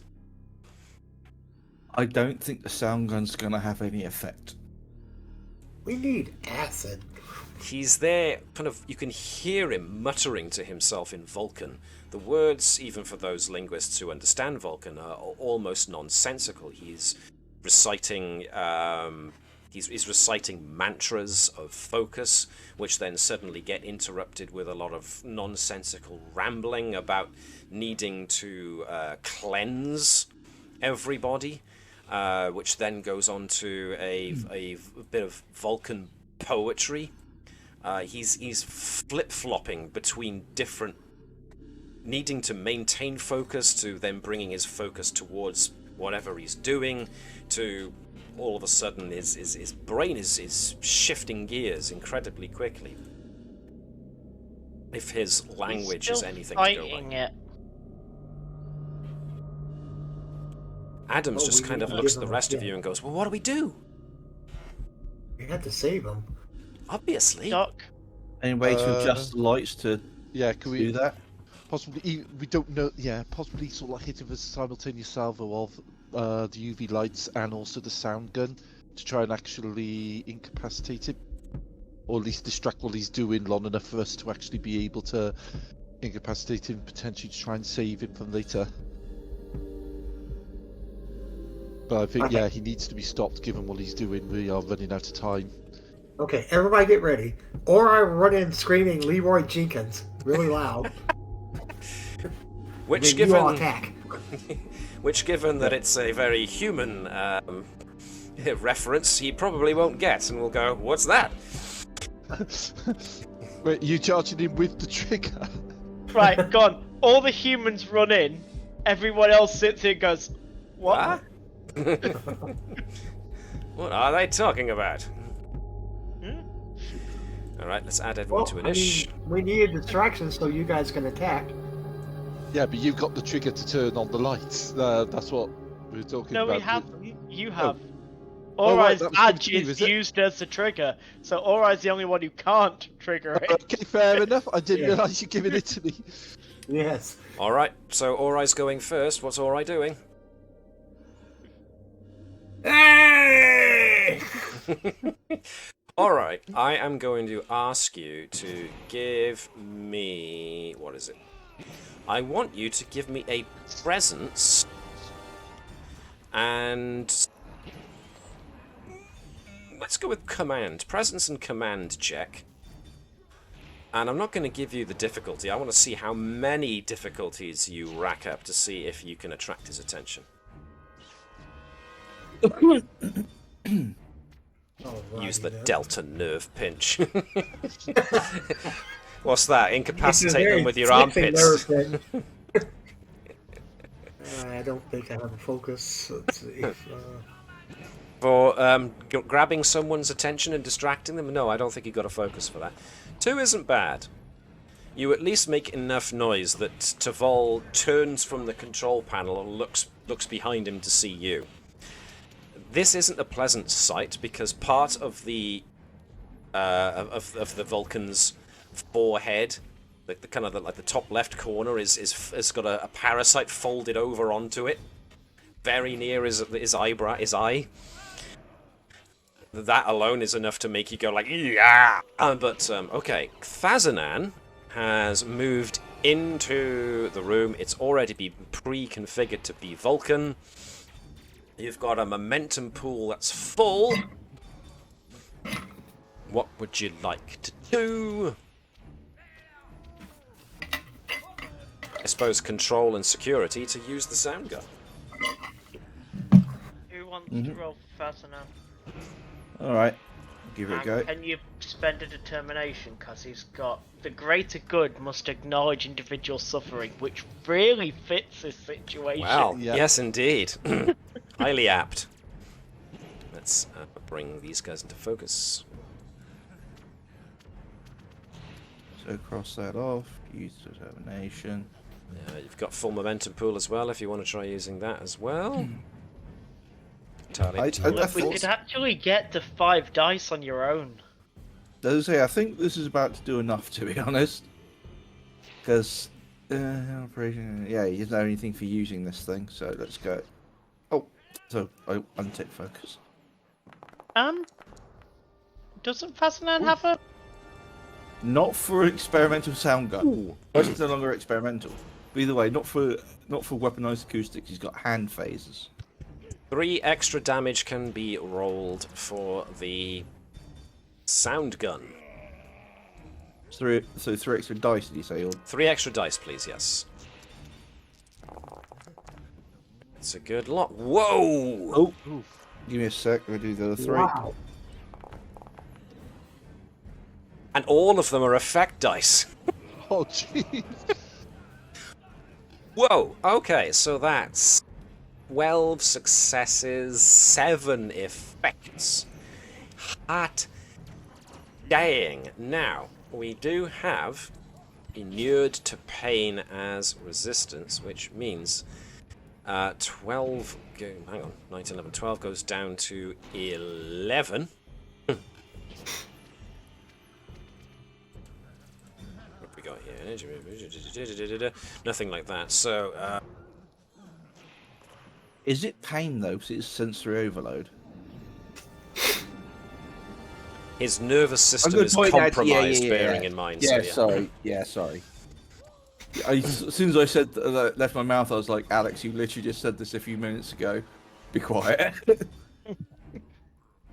Actually, you did just seize initiative, so 2 momentum has gone there. Caval has just used the sound gun, and used it very well, as Tavall doesn't do what you expect from people who take the sound gun's effects. He doesn't scream or clutch his head, he just rocks a bit as he feels his equilibrium being messed with, but he seems to be hanging on. Tavall will go next unless you want to keep spending 2 more momentum to keep the initiative. Might be an idea, because we won't be No, able to drop him do you before he wanna does do- anything. Do you want to do your action before he gets to do anything? If you'd like to, I could go for that. Alright. 2 momentum goes down. I will do that now. Bop, bop. And this is going to be a control and science check, Okay, control and science. because you are messing with environmental controls. Okie dokie. So this doesn't come under Bertram's usual purview. Yeah. Yeah, I don't have focus, so I might use the last determination on balance of science and nature. Okay. Using science to mimic a natural effect to fight it. Is that okay? That's fine. That works for me. 5 successes. Successes. So, originally it was going to be 1 challenge dice for the damage. I mean, you got 3 over and above what you needed. You can add some back to the momentum pool and keep 1 or 2 for extra damage. So I put 2 in momentum and 2 for extra damage, guys. I hear no objections. I'll Yeah, take that for Sounds good to me. Okay, so that'll be 3 dice for the Please. challenge. Is that right? Ah, crap. Okay, so this, like I said, it's an ongoing thing. You've turned the lighting from regular lighting to UV bombardment. So the creatures on him are now starting to hiss and whine. As a result, 1, 2, 3, 4 neural parasites detach themselves. But they cannot act this turn yet, because they have just been affected and they weren't in initiative to start with. So, It It's is your turn. Tvol's turn now, and he is just going to come in swinging with his lirpa at Ori, who just happens to be closest. So if I can get Mike, if you can roll me daring and security. Give me 1 second. You.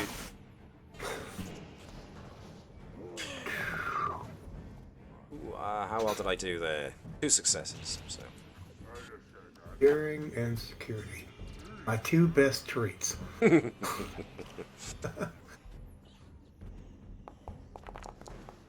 Well, you did pretty damned well there. You got 1 over. Successes. So you can either add that 1 extra success back to the momentum pool, or you could keep it for extra unarmed combat damage. I would put it in the momentum pool. Okay, so 1 momentum goes back into the pool. Roll your unarmed damage, please. Alright. As you basically grab the Lirpa as it comes swinging in, and... I'm telling you, it's a Delta nerve pinch. Don't disturb it. Yeah, but that usually happens with a rise and massage, doesn't it? No, he countered the charge with his finisher, the Ori Karana. Yes. It doesn't damage, but it really makes you very relaxed.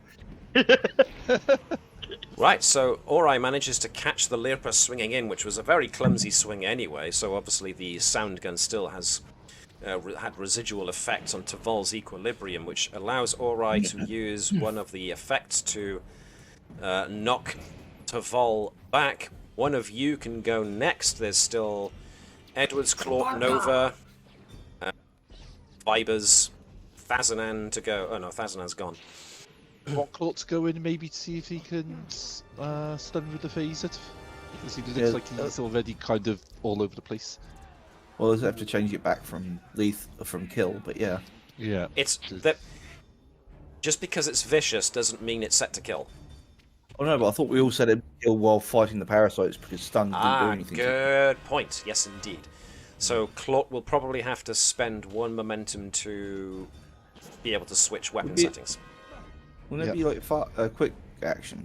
It will be, but the quick action, if he uses the quick action to change the settings from lethal to stun, he won't have a quick action with which to move into the room. Unless anyone else wants to go.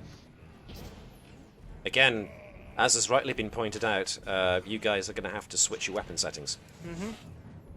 Target him, yes. Unless you want Target him, unless you want to target the parasites, yes. Oh, Zenova plan. Go on then. What's Zenova plan? Run in and chin him. Run in and chin him. Alrighty, so no, activate Nova. Lucha Libre! I expect a flying, spinning head scissors, which, considering you're wearing an EVA suit, will be absolutely spectacular to watch. The supernova.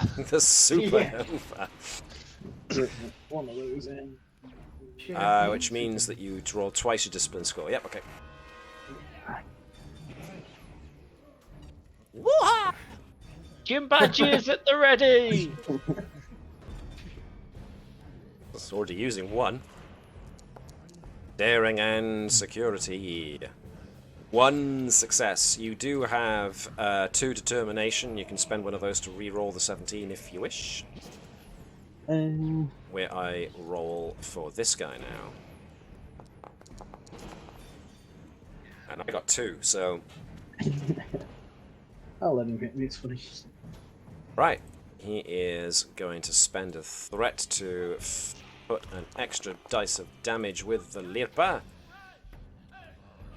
Yelling, "You all must be cleansed!" As he does so, there's 3 successes, 1 effect. It is vicious, which means it does 3 stress to Nova, since the EVA suit gives you some protection. But that does mean there's now a raking slash that's just cut across the EVA suit of Nova's. Any one of you lot can go next.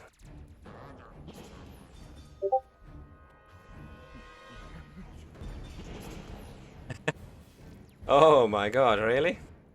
There's Star Trek bears you can make in Bear Cave. Tracy just sent that to me. I'm wondering if it's her way of saying she might want one.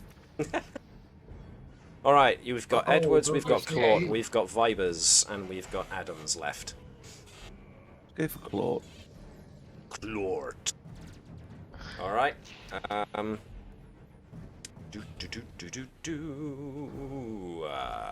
Gareth, you haven't done anything combat-wise. You can be Claude. Okay. Righty-ho. So he's been set to kill at the moment, is that Yes, but if he wants He's also to got his use... Type 3 loaded. right? Okay. So in that case, maybe he'll go and try and use his hand-to-hand combat to chin Yes, indeed. Tavol. That would make So more is it sense. daring and Security. And hand-to-hand combat as a focus? Yes, indeed. 2 successes each. Ah. Tavol's very good with a Lirpa for a scientist. Seems to have got his equilibrium back. Next of you lot. Gonna be me, isn't it? Okay. Yep. Give me a sec, the screen's gone funny. Where is Edwards? Now, since you are going to have to spend a momentum to buy an extra free action to reconfigure a phaser, you could keep your phaser on kill and just shoot one of the neural parasites that detached itself from Tavol. Right, I'm okay with that. Groovy. That is a control and security where difficulty 2 task. Whenever. Nope. That is a miss. Alrighty. They are all the way back there. Vibers and Bertram. Actually, Bertram has gone, so it's all Vibers and Adams next. So Vibers may as well go now. Turn next. Okay. Vibers will come in and then shoot the phaser. Same parasite. Damn it, I keep doing that. Targeting yourself by accident. Yeah. Yeah, don't do that. Control and security. Which end do I use again? Makes it rather nice. I'm gonna use a steady hands on this one. Okay. Weirdly enough, I'm trained in sonic weaponry. I'm not trained in normal phasers. Ah. Maybe you should get the sonic gun next time. 4 successes, which is a dead-on hit. Once again, that's 2 over what you needed, so you can either bank 1 or both of those momentum, or bank some and add some to damage. However you want to juggle it. Let's add them all to damage. Add them all to damage. So you get to So roll that's 2 on extra. damage. And you had Vicious last time, I remember, so bloody hell, I think that was Yup. dead. That one's out of it. Tomized. Alright. Very firmly dead. Bertram already went earlier to activate the UV lighting, so that leaves It is your turn. Stellar Researcher Adams, who is going to race in here and is going to grab Tavol by the shoulders and attempt to talk him down. Does she Oh, yeah, we could have done talking. And Oh, we did. It was just in the form of the sound weapon. I'm going to give her a focus on this because she's known to him. And ooh, look at that! How many was needed? So he seems amenable to her. He looks at her, doesn't go to swing for her, and as she's there pleading with him to see sense that this is all it's all the parasite's doing. He's not of his right mind.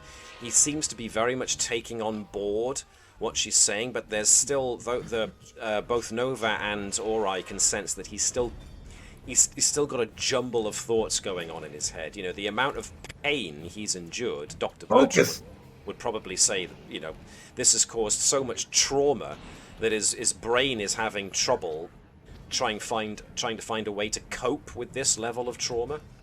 In a human, this could be the level of trauma that, you know, gives you a split personality, gives you multiple identity disorder.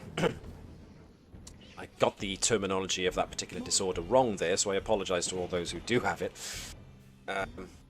I'll remember the proper terminology for it later on. But you know, for a Vulcan who Vulcans who are very schizophrenia.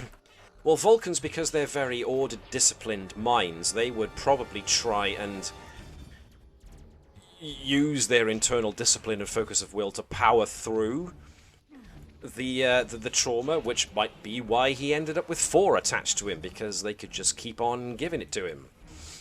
Ugh, I chose a very poor choice of words there. No, don't make it awkward. No, this is starting to sound like you're saying this is very close to the, was it Bendai syndrome you had Tuvok coming down with? Ooh, point made. Good. Right, round 2. Before we do anything else, let's have Bertram roll 2 challenge die to find out what the ultraviolet radiation does. 3 successes, 1 effect, which means each one of them takes 4. As they start to sizzle.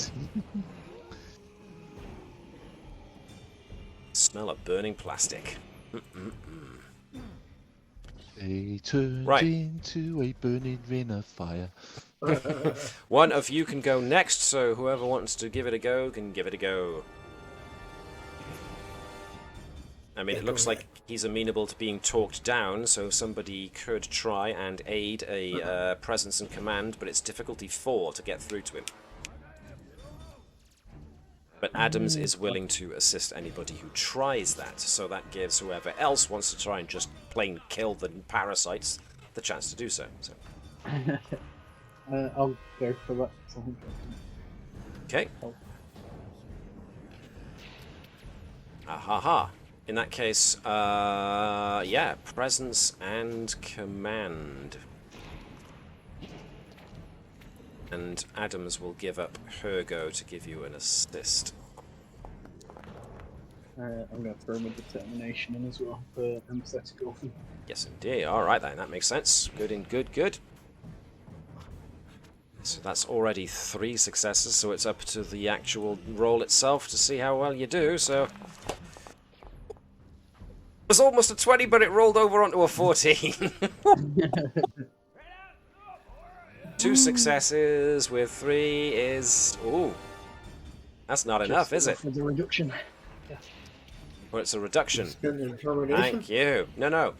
The once permission, when attempting a persuade task in an effort to prevent violence, the character may reduce the difficulty of the persuade task by 1, which means it went from 4 to 3, which means you got exactly what you needed. Ooh. Tavall comes round, thanks to Nova bringing him round. Very well done. So Tavall will not make any aggressive actions against you this turn, which means that first up on the next block are the parasites. Ooh, let's see. It's got a choice. Choice of creatures.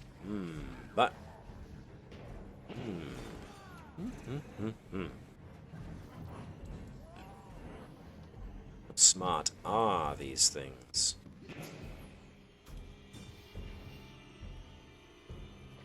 But they're being hurt at the same time, so they're not that clever. So let's say go for... I'm going to roll a dice here. If it's 1 to 2, it's Adams. If it's 3 to 4, it's Nova. Nova. Tasty Nova. So daring and security as per usual. Pretty please. Alrighty. I didn't roll very well. But these things are hurt, so it's... Well, that flying, spinning head scissors I talked about earlier. Alright, so once again you've got the usual. That's 4 successes. You can add some back to the momentum pool, or you can add some to the damage, to unarmed damage. Or you can mix and match however you please. I'll do 3 and 1, so 3 back to momentum, so maxes and... I will put those 3 back to the momentum pool. And that's 2 with 1 effect, so that's... oh, that's an extra 1, so... it's 3 with 2 effects. 1, 2, 3. And managed to knock it back a step. Cool. Who of you wants to go next? I'll go. Nice. Alright. You've got some neural parasites back there. Oh, there's the one that Nova just knocked back, which is weaker. Either way. Alright. Let's target the weaker one. Target the weaker one. Alrighty. Control and security test, as per usual. Alright. You have a full momentum pool should you wish to use it. One success. So unless you want to use one of your points of determination to re-roll one of those dice. The 13, more than likely. Okay, I will. Okay, cool. So the yellow button that says re-roll results, it'll bring up a pop-up. Just knock it down to 1 dice. We'll consider that replacing the 13. Where is that at? So in the chat window where you saw how many successes you got, oh, underneath that it's a yellow button that says re-roll results. Okay. That's much better, which means you got 2 successes, which was what you needed to hit with your phaser. So now roll phaser damage, please. Itchy nose. That is 1, 2, 3, 4 with a success. You last had your phaser tuned to vicious, if I recall, so that's 5. I did. You've managed to put down that parasite. Nice. Science turn next. Science. This one is going to move this way, and now that you've put yourself in harm's way, 1 or 2 Ori, 3 or 4 Clawt. Clawt.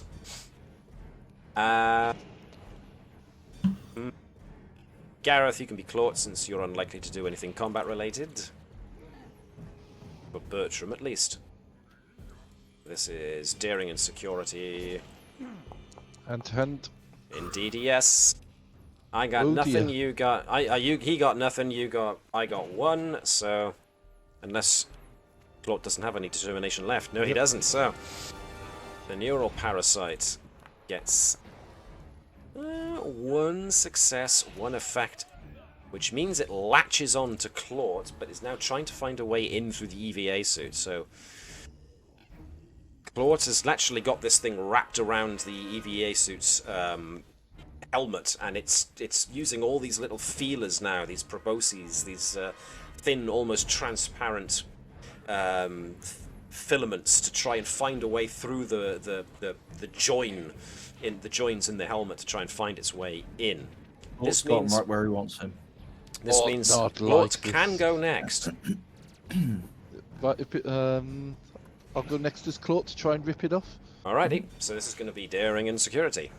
Just crush it like a bear can.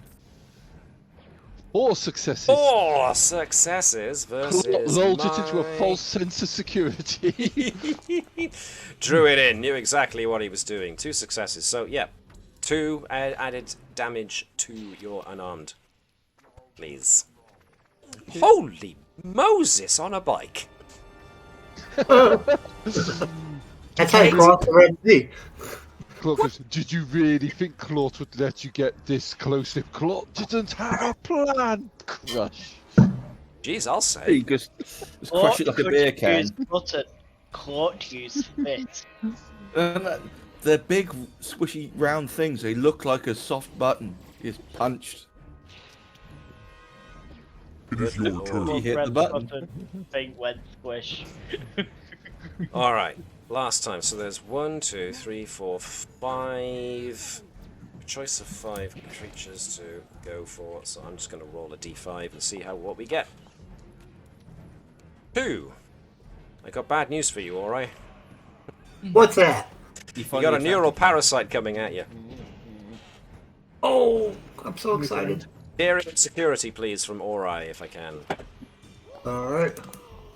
I'm gonna Oh, I rolled 2 complications!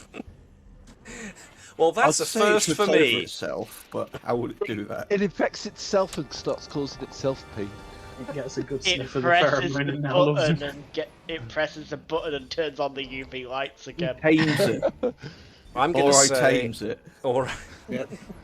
or Come I here, can... little fella. Or I can roll... or I can roll unarmed and get an extra 3 dice worth of damage. Can you tame it, though, and make it a pet? No. I'm going to go with a very firm no on that one. Yeah. Oh, look. What? That didn't go very well, did it? I can get 3 extra dice, you said. Yep. Correct. I've already forgotten how to do that. Is it perform challenge? Yes, please. Alright. It'll ask you how many dice. 1, 2, 3, 4. 1, 2, 3, 4. Almost, but not quite. Who wants to go next out of you lot? We got Edwards, we got Thazanan, we got Bertram, we got Vibers. We got Tavol. I'll give it a go. Alright. Always so reluctant. Actually, no, what am I doing? Let's do it from here. Alright. Don't move. Don't move. Stay very, very still. Well done. It's so cute. And now it's so dead. Roll damage. Oh. 3 successes, 1 effect. Kablam. Alright, you should have fed it more. I'm a terrible master. Alright.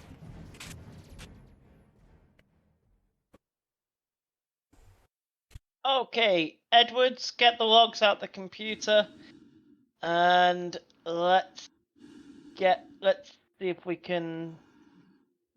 Sorry, Nova, can you give me a hand and let's see if we can turn off this crazy device? So you're gonna want, that one. Oh, Edwards just start accessing this one and just try and download whatever he can. Move from like terminals to terminals, like information on this. Yeah, calm. Boom. Well. Boom tomorrow. Whilst it'll keep it for a special occasion. That's my cross-franchise quote for today. Boom. Yes, Kowalski. Kaboom. Matt, doing a scan before I turn down the UV lighted to see if there's any more sort of parasite signs around. Okay, what your tricorder records is there's still evidence of the infectious filaments in Tavol's nervous system, but those filaments are starting to break down under the UV bombardment he's going under. So Tavol is kind of is wavering. He's using his Lirpa for support, and Adams is holding on to him, helping him. But as Bertram is scanning him, you can literally getting live action to the second reports of the infectious filaments inside of his spinal column and wrapped around his nervous system. They are absorbing the UV radiation and are shrinking and shriveling as a result. Okay, I'll keep scanning that until confirmed that they're gone before turning down the lights. Edwards, I would like a control and science check from yourself in order to start accessing all the logs regarding, I'm guessing, how the stellar inversion drive works? Or are you just going for logs over what happened to this place during... It would start with the priority stuff, but then would go through to whatever he can get his mitts on. Okay. So basically about the drive and how to... all the information from it, but then, anything else he'll go for. He's been told get logs, so nothing specific, just get it, so he's going to try and get what he can. But obviously, yes, it's starting at the top and working his way down in priority. Meanwhile, Nova and Vibers are looking to shut this thing down then, yes? Mm-hmm. Okay, so Edwards, one success. Yeah, it's going to take a while. But if Nova and Vibers can shut this down... should have asked, can I use my determination? This belongs in a museum. If you want to, then yes, you can retroactively spend it and add another 2 successes, which gives you 3 to start downloading it faster. Sorry, I do apologise. That's fine. Oh yeah. Meanwhile, let's see. Insight and Science from Vibers and Nova. Do any of you have anything to do with stellar-related science? I don't think you do. No. Alright, do you want to assist as well? Yeah, sure. Probably a good idea. It's like that scene from the end of The Search for Spock when the Enterprise crew were looking over the control panel of the the Klingon bird of prey. This? No, this. Where's the damn antimatter inducer? So, that's... Can anyone read Romulan?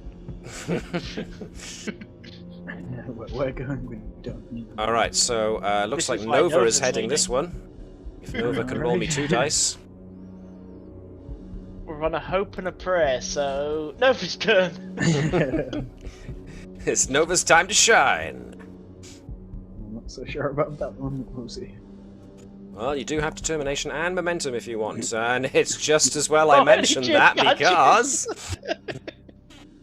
Legion of Honor, alrighty. Have you got Legion of Honor on speed dial or what? It seems to just pop up there immediately. You don't have to hunt for it or anything. Yeah. Nope, I can just shortcut button it. Nice. I approve. Okay, so that's 1, 2, 3, 4 successes because Viber's got a 1. Nice. Which means you got 1 over and above what you needed, which means you managed to get it in record time. So yeah, you now understand how the stellar inversion drive works and why it's causing the damage it is.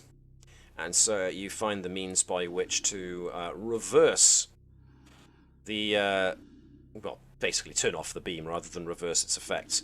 The star itself has been damaged, but it's no longer on a countdown of under an hour to destroy the entire system. Congratulations, you have managed to deactivate the stellar inversion drive. And over the course of the next couple of seconds, Vitol starts to very much come... Taval, pardon me, I got the letters the wrong way round. Taval starts coming back to himself and seems to be okay, as Dr. Bertram can confirm that the last pieces of the parasites infection, as it were, have now been burned out of his system. I'll reduce the UV lighting once I'm outside of that, because I know Adams and I assume Taval aren't in EV suits, so they'll probably appreciate that. Now, you do have the problem of there are now Cardassians in orbit and on the station. However... I mean, we could... Go on. I'd say tell Scary Q get in the shuttle and vent them into space, part of me wants to do. You've still got the problem of... The stellar emissions interfering with sensors are going to start to slowly decrease, which means that over time the Navis's sensors will start to clear and get a better idea. The infection of the neural parasites, of course, is not totally dealt with, but now, with Bertram's control of the environmental system, you can start bombarding the entire station now using the environmental systems with ultraviolet light. Looking at that. There is the slight issue of the unconscious people who aren't shielded by EVA suits. Back in the Arboretum, but I suppose since you know they were all already stacked there, you can exclude the Arboretum from this. Now, this also introduces an interesting little wrinkle for the Cardassians, because all of a sudden they're getting suntans at quite a high degree. Do I know if they're particularly vulnerable to... That's a good point, because Cardassians have got very white skin, don't they? Well, they need the vitamin D. Exactly. Or resistant to UV. I know that Cardassia is a bit more of a harsher planet than some. Yeah, so I'm gonna need to investigate this at our old friends at Memory Alpha. See if there is anything about Cardassians being resistant to ultraviolet. Sensitive. Or sensitive to ultraviolet. So, physiology. They prefer darker, hotter, more humid environments, which suggests they're not used to heavy bombardment of light. So that suggests to me that bombing the place with ultraviolet light, which they weren't prepared for, and if you do call Bravo, he can confirm that they weren't wearing EVA suits of any kind whatsoever. They beamed down with intent of just taking over the place, as Cardassians are wont to do. So they are probably getting the most harsh suntan they've had in their lives. So Of course, it's not an attack because we're saving them from the parasites like everyone else. Exactly. Doctor, here's the station's tannoy. Yeah. Could you do a quarantine and announcement about the procedure you're doing? Because I think you've got something about having to tell patients about treatment. Okie dokie. Okay, I'll just say, attention everyone, this is Chief Medical Officer Bertram. We are now in a position to start treating the biological infestation that people on this station are being infested with. There may be some severe discomfort, but fortunately, according to the information we have, there are no beings here of reptilian nature who will be severely harmed by this. Please be aware. Thank you very much. Cardassians are reptilian? yeah, They're reptilian-ish. They've They are- just been told the major plague issue and it's getting solved. They might decide to leg it.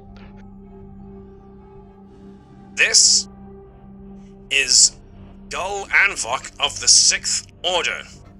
Cease your Starfleet propaganda and turn off this UV bombardment immediately, or we will be forced to retreat, evacuate, get out of here. So, You then get a I'll chirp do- over your I'll comm do- badges from Bravo. I don't have a comm badge. It seems that your medical warning may have influenced the Cardassians' decision to withdraw back to the shuttle bay, Doctor. Understood. I will put it in my notes that they rejected medical treatment. Thank you very much, Bravo. Understood, Doctor. We had to leave the infected patients back in the Arboretum. The unconscious people there, I deliberately kept the Arboretum out of the measures. If you could carefully go there and report on this situation, let me know if I need to include the Arboretum in this condition or not. If this bombardment of ultraviolet radiation is anything to go by, I'm guessing this is part of the cure? Yes, it causes the biological matter of these parasites and the matter that they inject into the bodies of their hosts to degrade at a rapid rate. Ordinarily, Doctor, I would say maybe start the bombardment, but they're probably gonna get severe sunburn, essentially, to their epidermis, so I don't know. I'll just proceed with the rest of the group to secure the Arboretum and wait for your arrival. Understood. Take care. We'll see you soon. See you. Give the commander and the rest of your team our regards on a job well done. And on your side as well. Thank you very much. Right, Doctor, I have a question that you won't want to give me an answer for, but I have to ask anyway. Yes, Commander? We're getting the Cardassians to withdraw.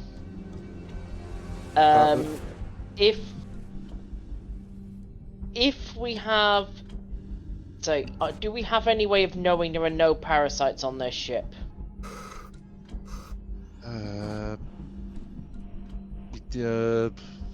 Not this distance unless we have Problem is, even with the sensors, it'd be difficult to actually tell at the very least until the ship takes off, given the resistance of these creatures. I am sorry I have to drop this on you, Doctor. Yep. It is your call as the most senior medical officer whether that ship leaving breaches quarantine, and if it needs to be destroyed. Blort pipes up at this point. I'm gonna change my voice a second. Give me a moment. Loading. Blort would like to offer a question. Since the Cardassians are part of the Dominion and the Dominion are a hostile force, what if we just let them take the parasites back? That'd be a little bit unethical. Be construed as potentially biological warfare using those. But It you wasn't know us that about used them. Marquis. You know there are humans in the Blort knows members the of the Marquis. Federation species in the Cardassian controlled space. They might infect those. And Blort they sees. could sneak across our border and affect us. Blort sees. Apologies, Doctor, Commander. Blort wasn't thinking Starfleet. Lieutenant Commander, it's valuable to consider all options. What there may be a way. Let's see if I can contact the Navis. Dr. Bertram to Navis, are you receiving me? Still got a star fight going on above us. We don't know that. Oh, let me change. What is Keshen's voice modulator like? It is this one. Let me move to Keshen. Lieutenant Keshen receiving, Doctor. The situation down here is approaching controllable. We found a countermeasure to the contagion. Be aware the Cardassian shuttlecraft is leaving that we cannot guarantee is clear of the parasites. We can't scan them from where we are due to the resistance and the unpredictable nature of how they react to scanners.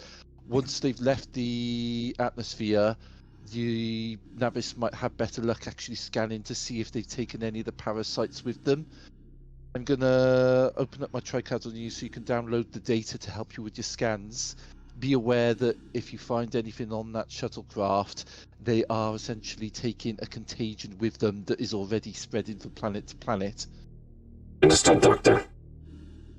I can see the shuttle coming up on sensors now. I'll refer this back to Lieutenant Mono. Stand by. Thank you. All right then. In that case, I'm going to need to say to that's take us that's the to best the I think we can bridge. do. Let's go to Lieutenant Mono himself on sensors. This fella right here. And I don't know, Mike, if you want to do the duty of having Lieutenant Mono, since he's your underling, and let's have. Ooh, since he's been working at this, let's give Gareth control of the Navis to do a sensors and medicine check to aid Mono. What do you want Mono to roll? Mono can give us control and science, please, to use the sensors. Okay. And let's see how they do. You can add momentum to this if you wish, or you can just go straight. Oh! Oh dear. Oops. All right. Shouldn't have been eating butter. Well then.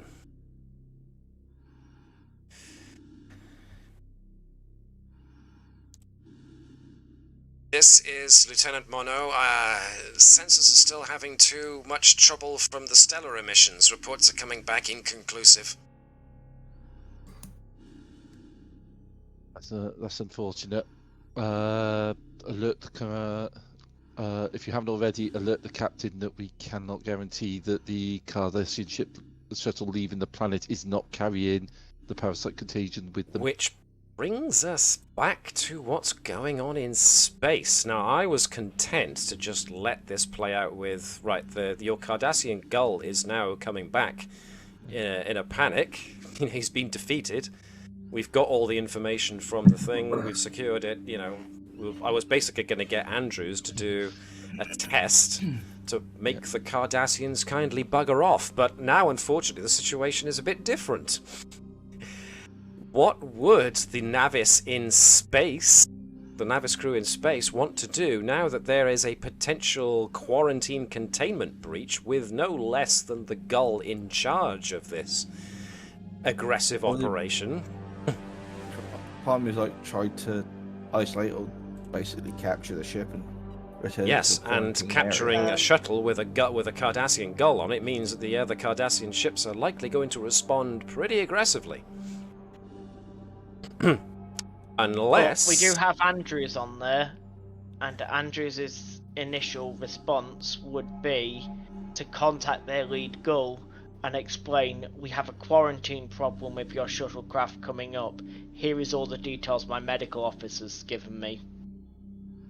Alright, I am going to ask, in that case, to ceasefire. Davis, since you just posited that, how about you take control of Andrews and give me a presence and command check? And... maybe Starfleet protocols. No. Preservation of life as a determination spend? Yep. Mm-hmm. Roll a challenge dice. See if Andrews gets that determination back.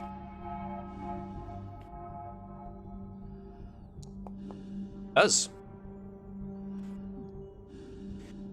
So, can roll presence and command with a determination.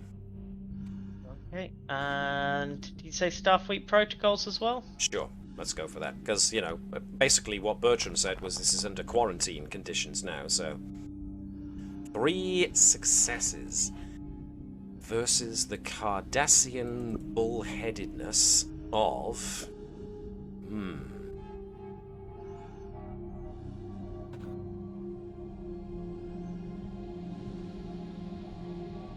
Yeah, it's gonna be definitely the Cardassian bullheadedness.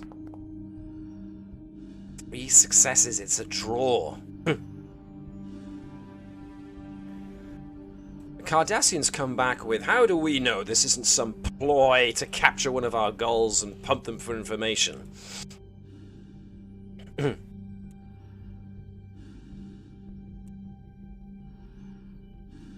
How are you guys going to respond to that? Before I come up with something, anyone else got anything they want to put in?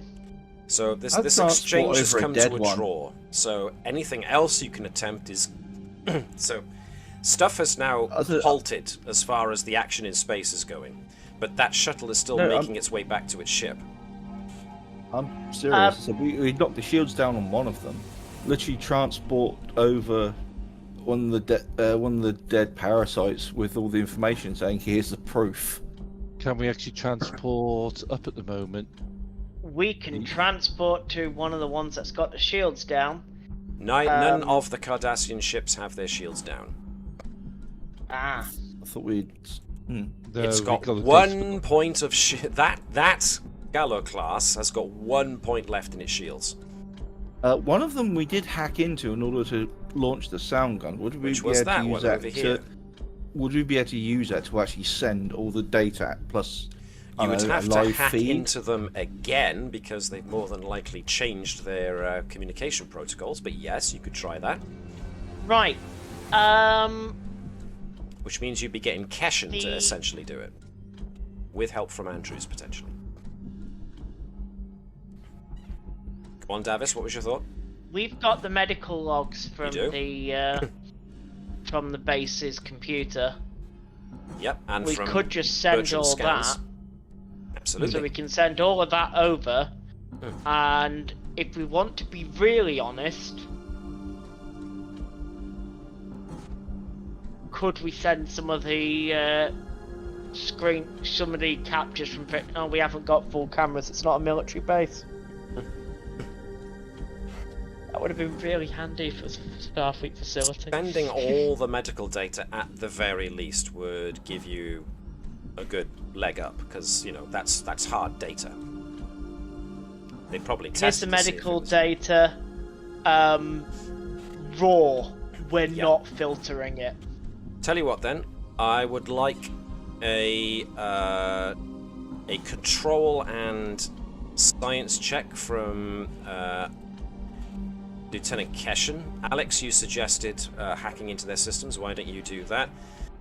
Sean, if you could be the Navis to help out with that, so that would be communications and security, helping Keshen do that. Okay, so it'd be control and Nice. engineering? Yeah. Or control and science, whichever's higher, because the science of encryption or decryption. Give me a sec, then I'll redo that. Fine, no problem. Control and science, focus of encryption, decryption. Yep. Doesn't have a value, so... Oh, for love of toast!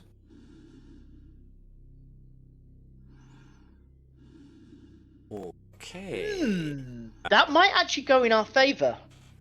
Andrews was going to help with this, so Andrews can spend a point of determination to give a determination to Keshen in order to let him re-roll that 20. Do it. Yep, Okay. sounds like a plan. Challenge dice to training, see if it gets it back. Sure.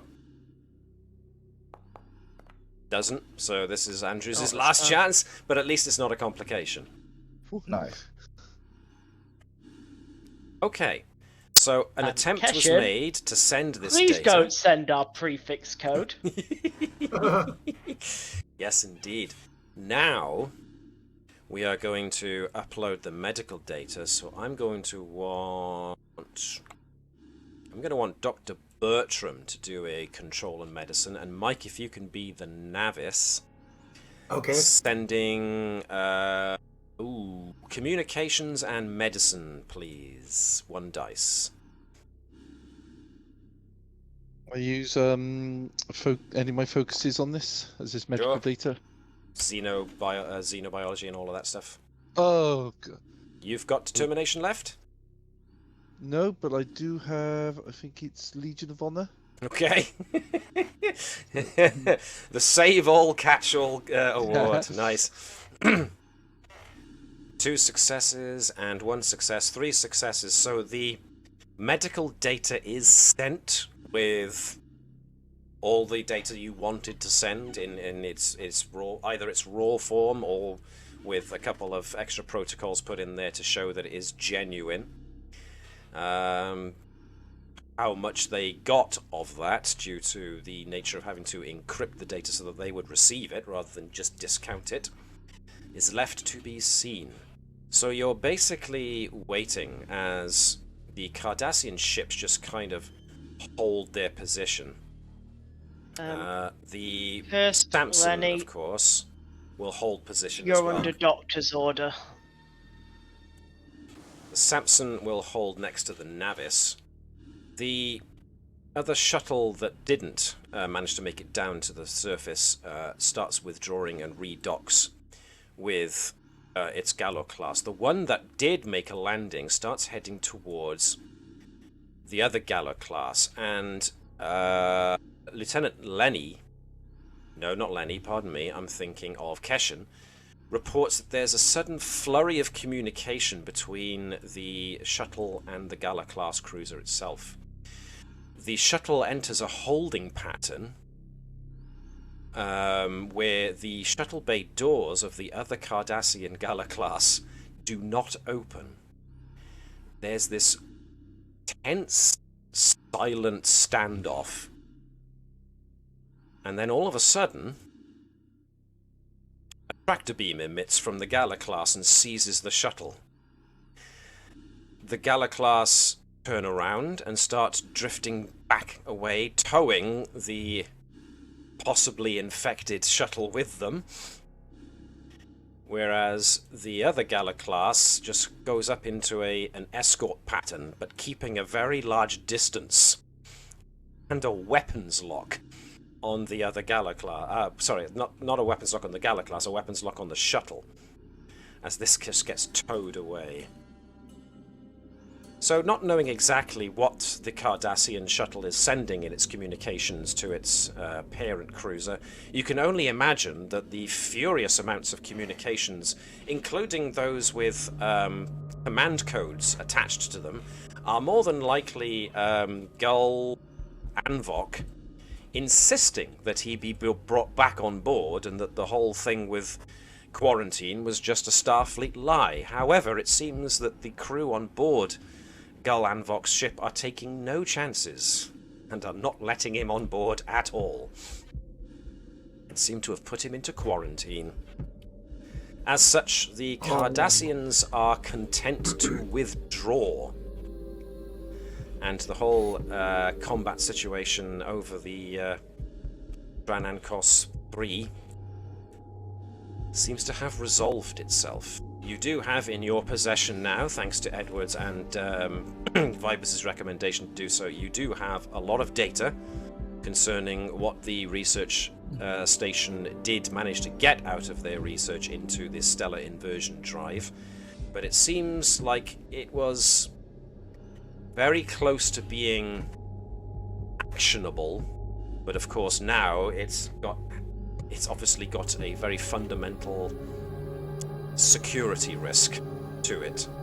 So, in all likelihood, Starfleet and Federation science are more than likely going to be keeping the stellar inversion project on ice until they can get a definite read on what the dangers are to it and how such dangers can be countered.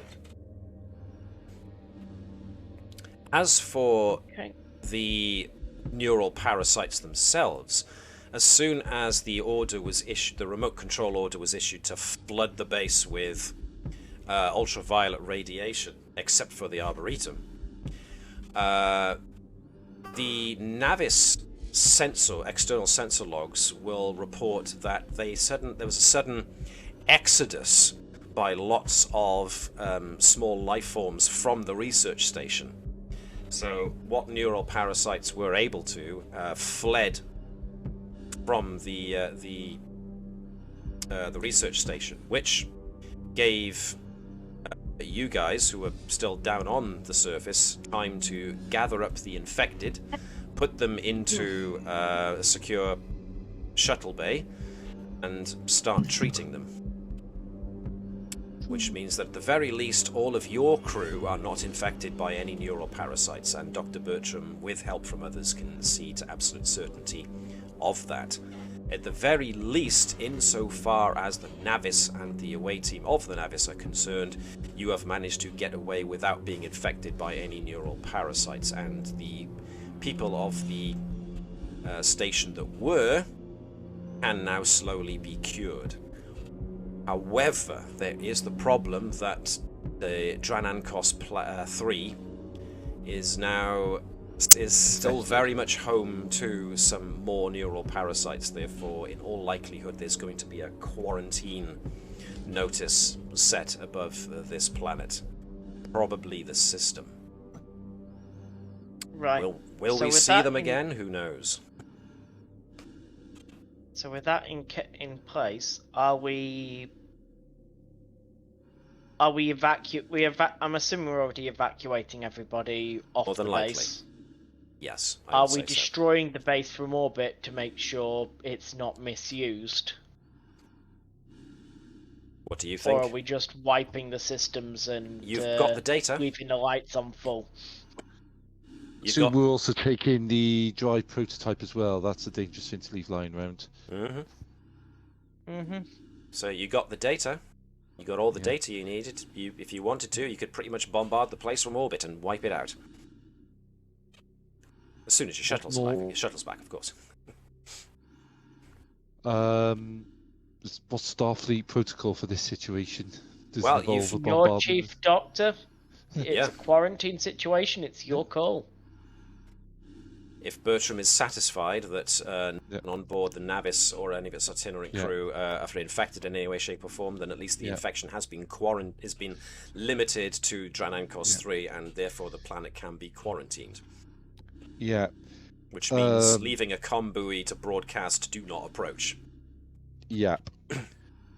I don't think quarantine normally involves the destruction of the infrastructure once it's gone, unless there's a particularly big reason for it.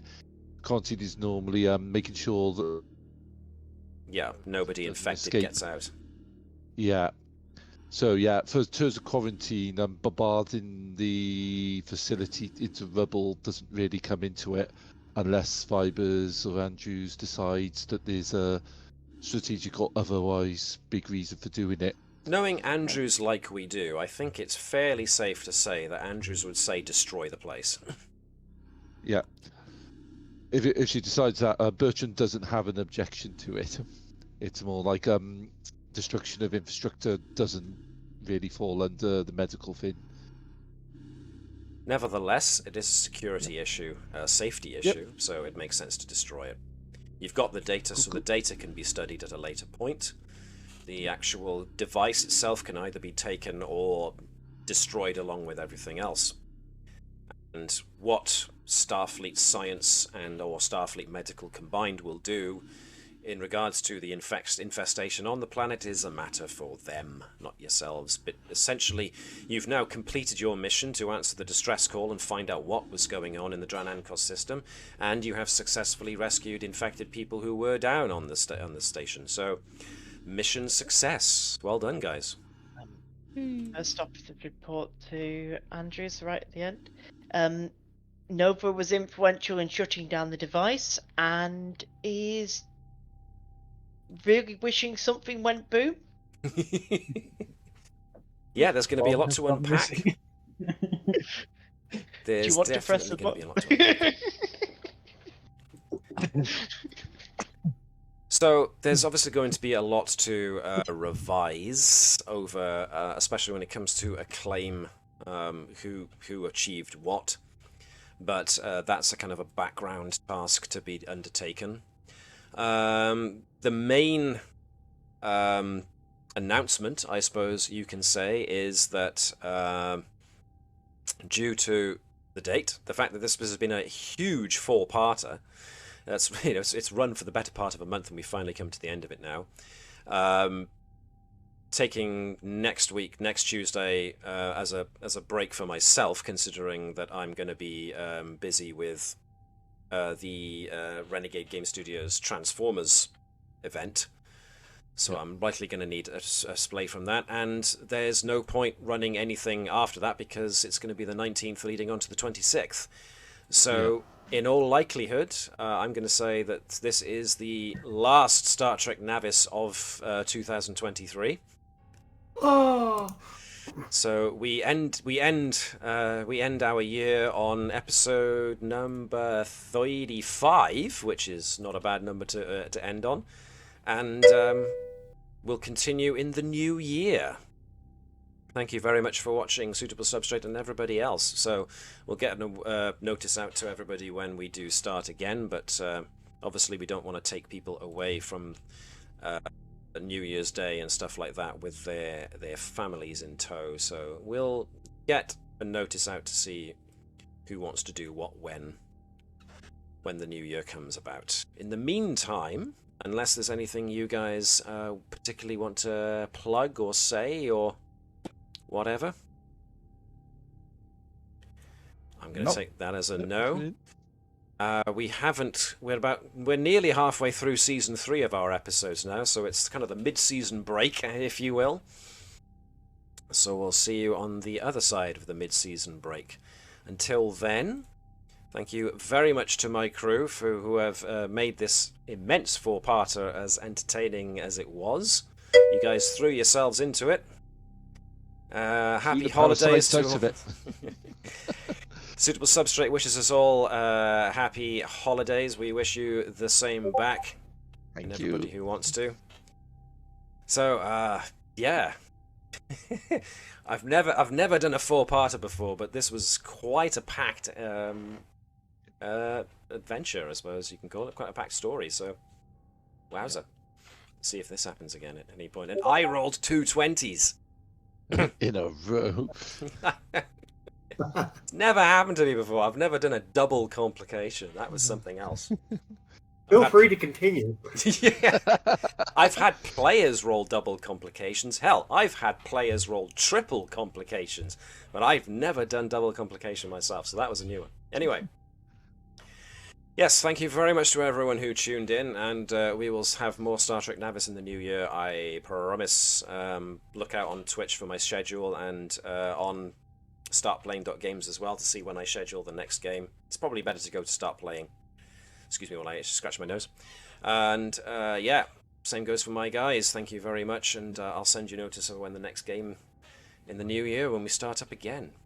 I wish everybody the very best of gaming and a happy new year and a Merry Christmas and whatever you choose to celebrate at this particular point in time. If you're interested, I hope you'll tune in for the special event on the 10th of December. 3 of those taking part in it are here today, so they've got no choice. I hope they join me and do some Transformers. Until 3 then, men enter, 1 man leave. I hope you have a good time.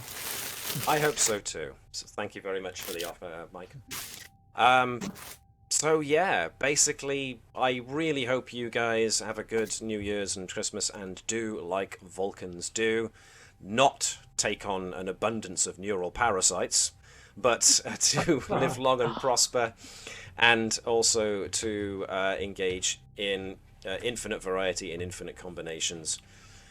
Until then, I bid you all good night, wherever you are. See you guys. Hailing frequencies now closed.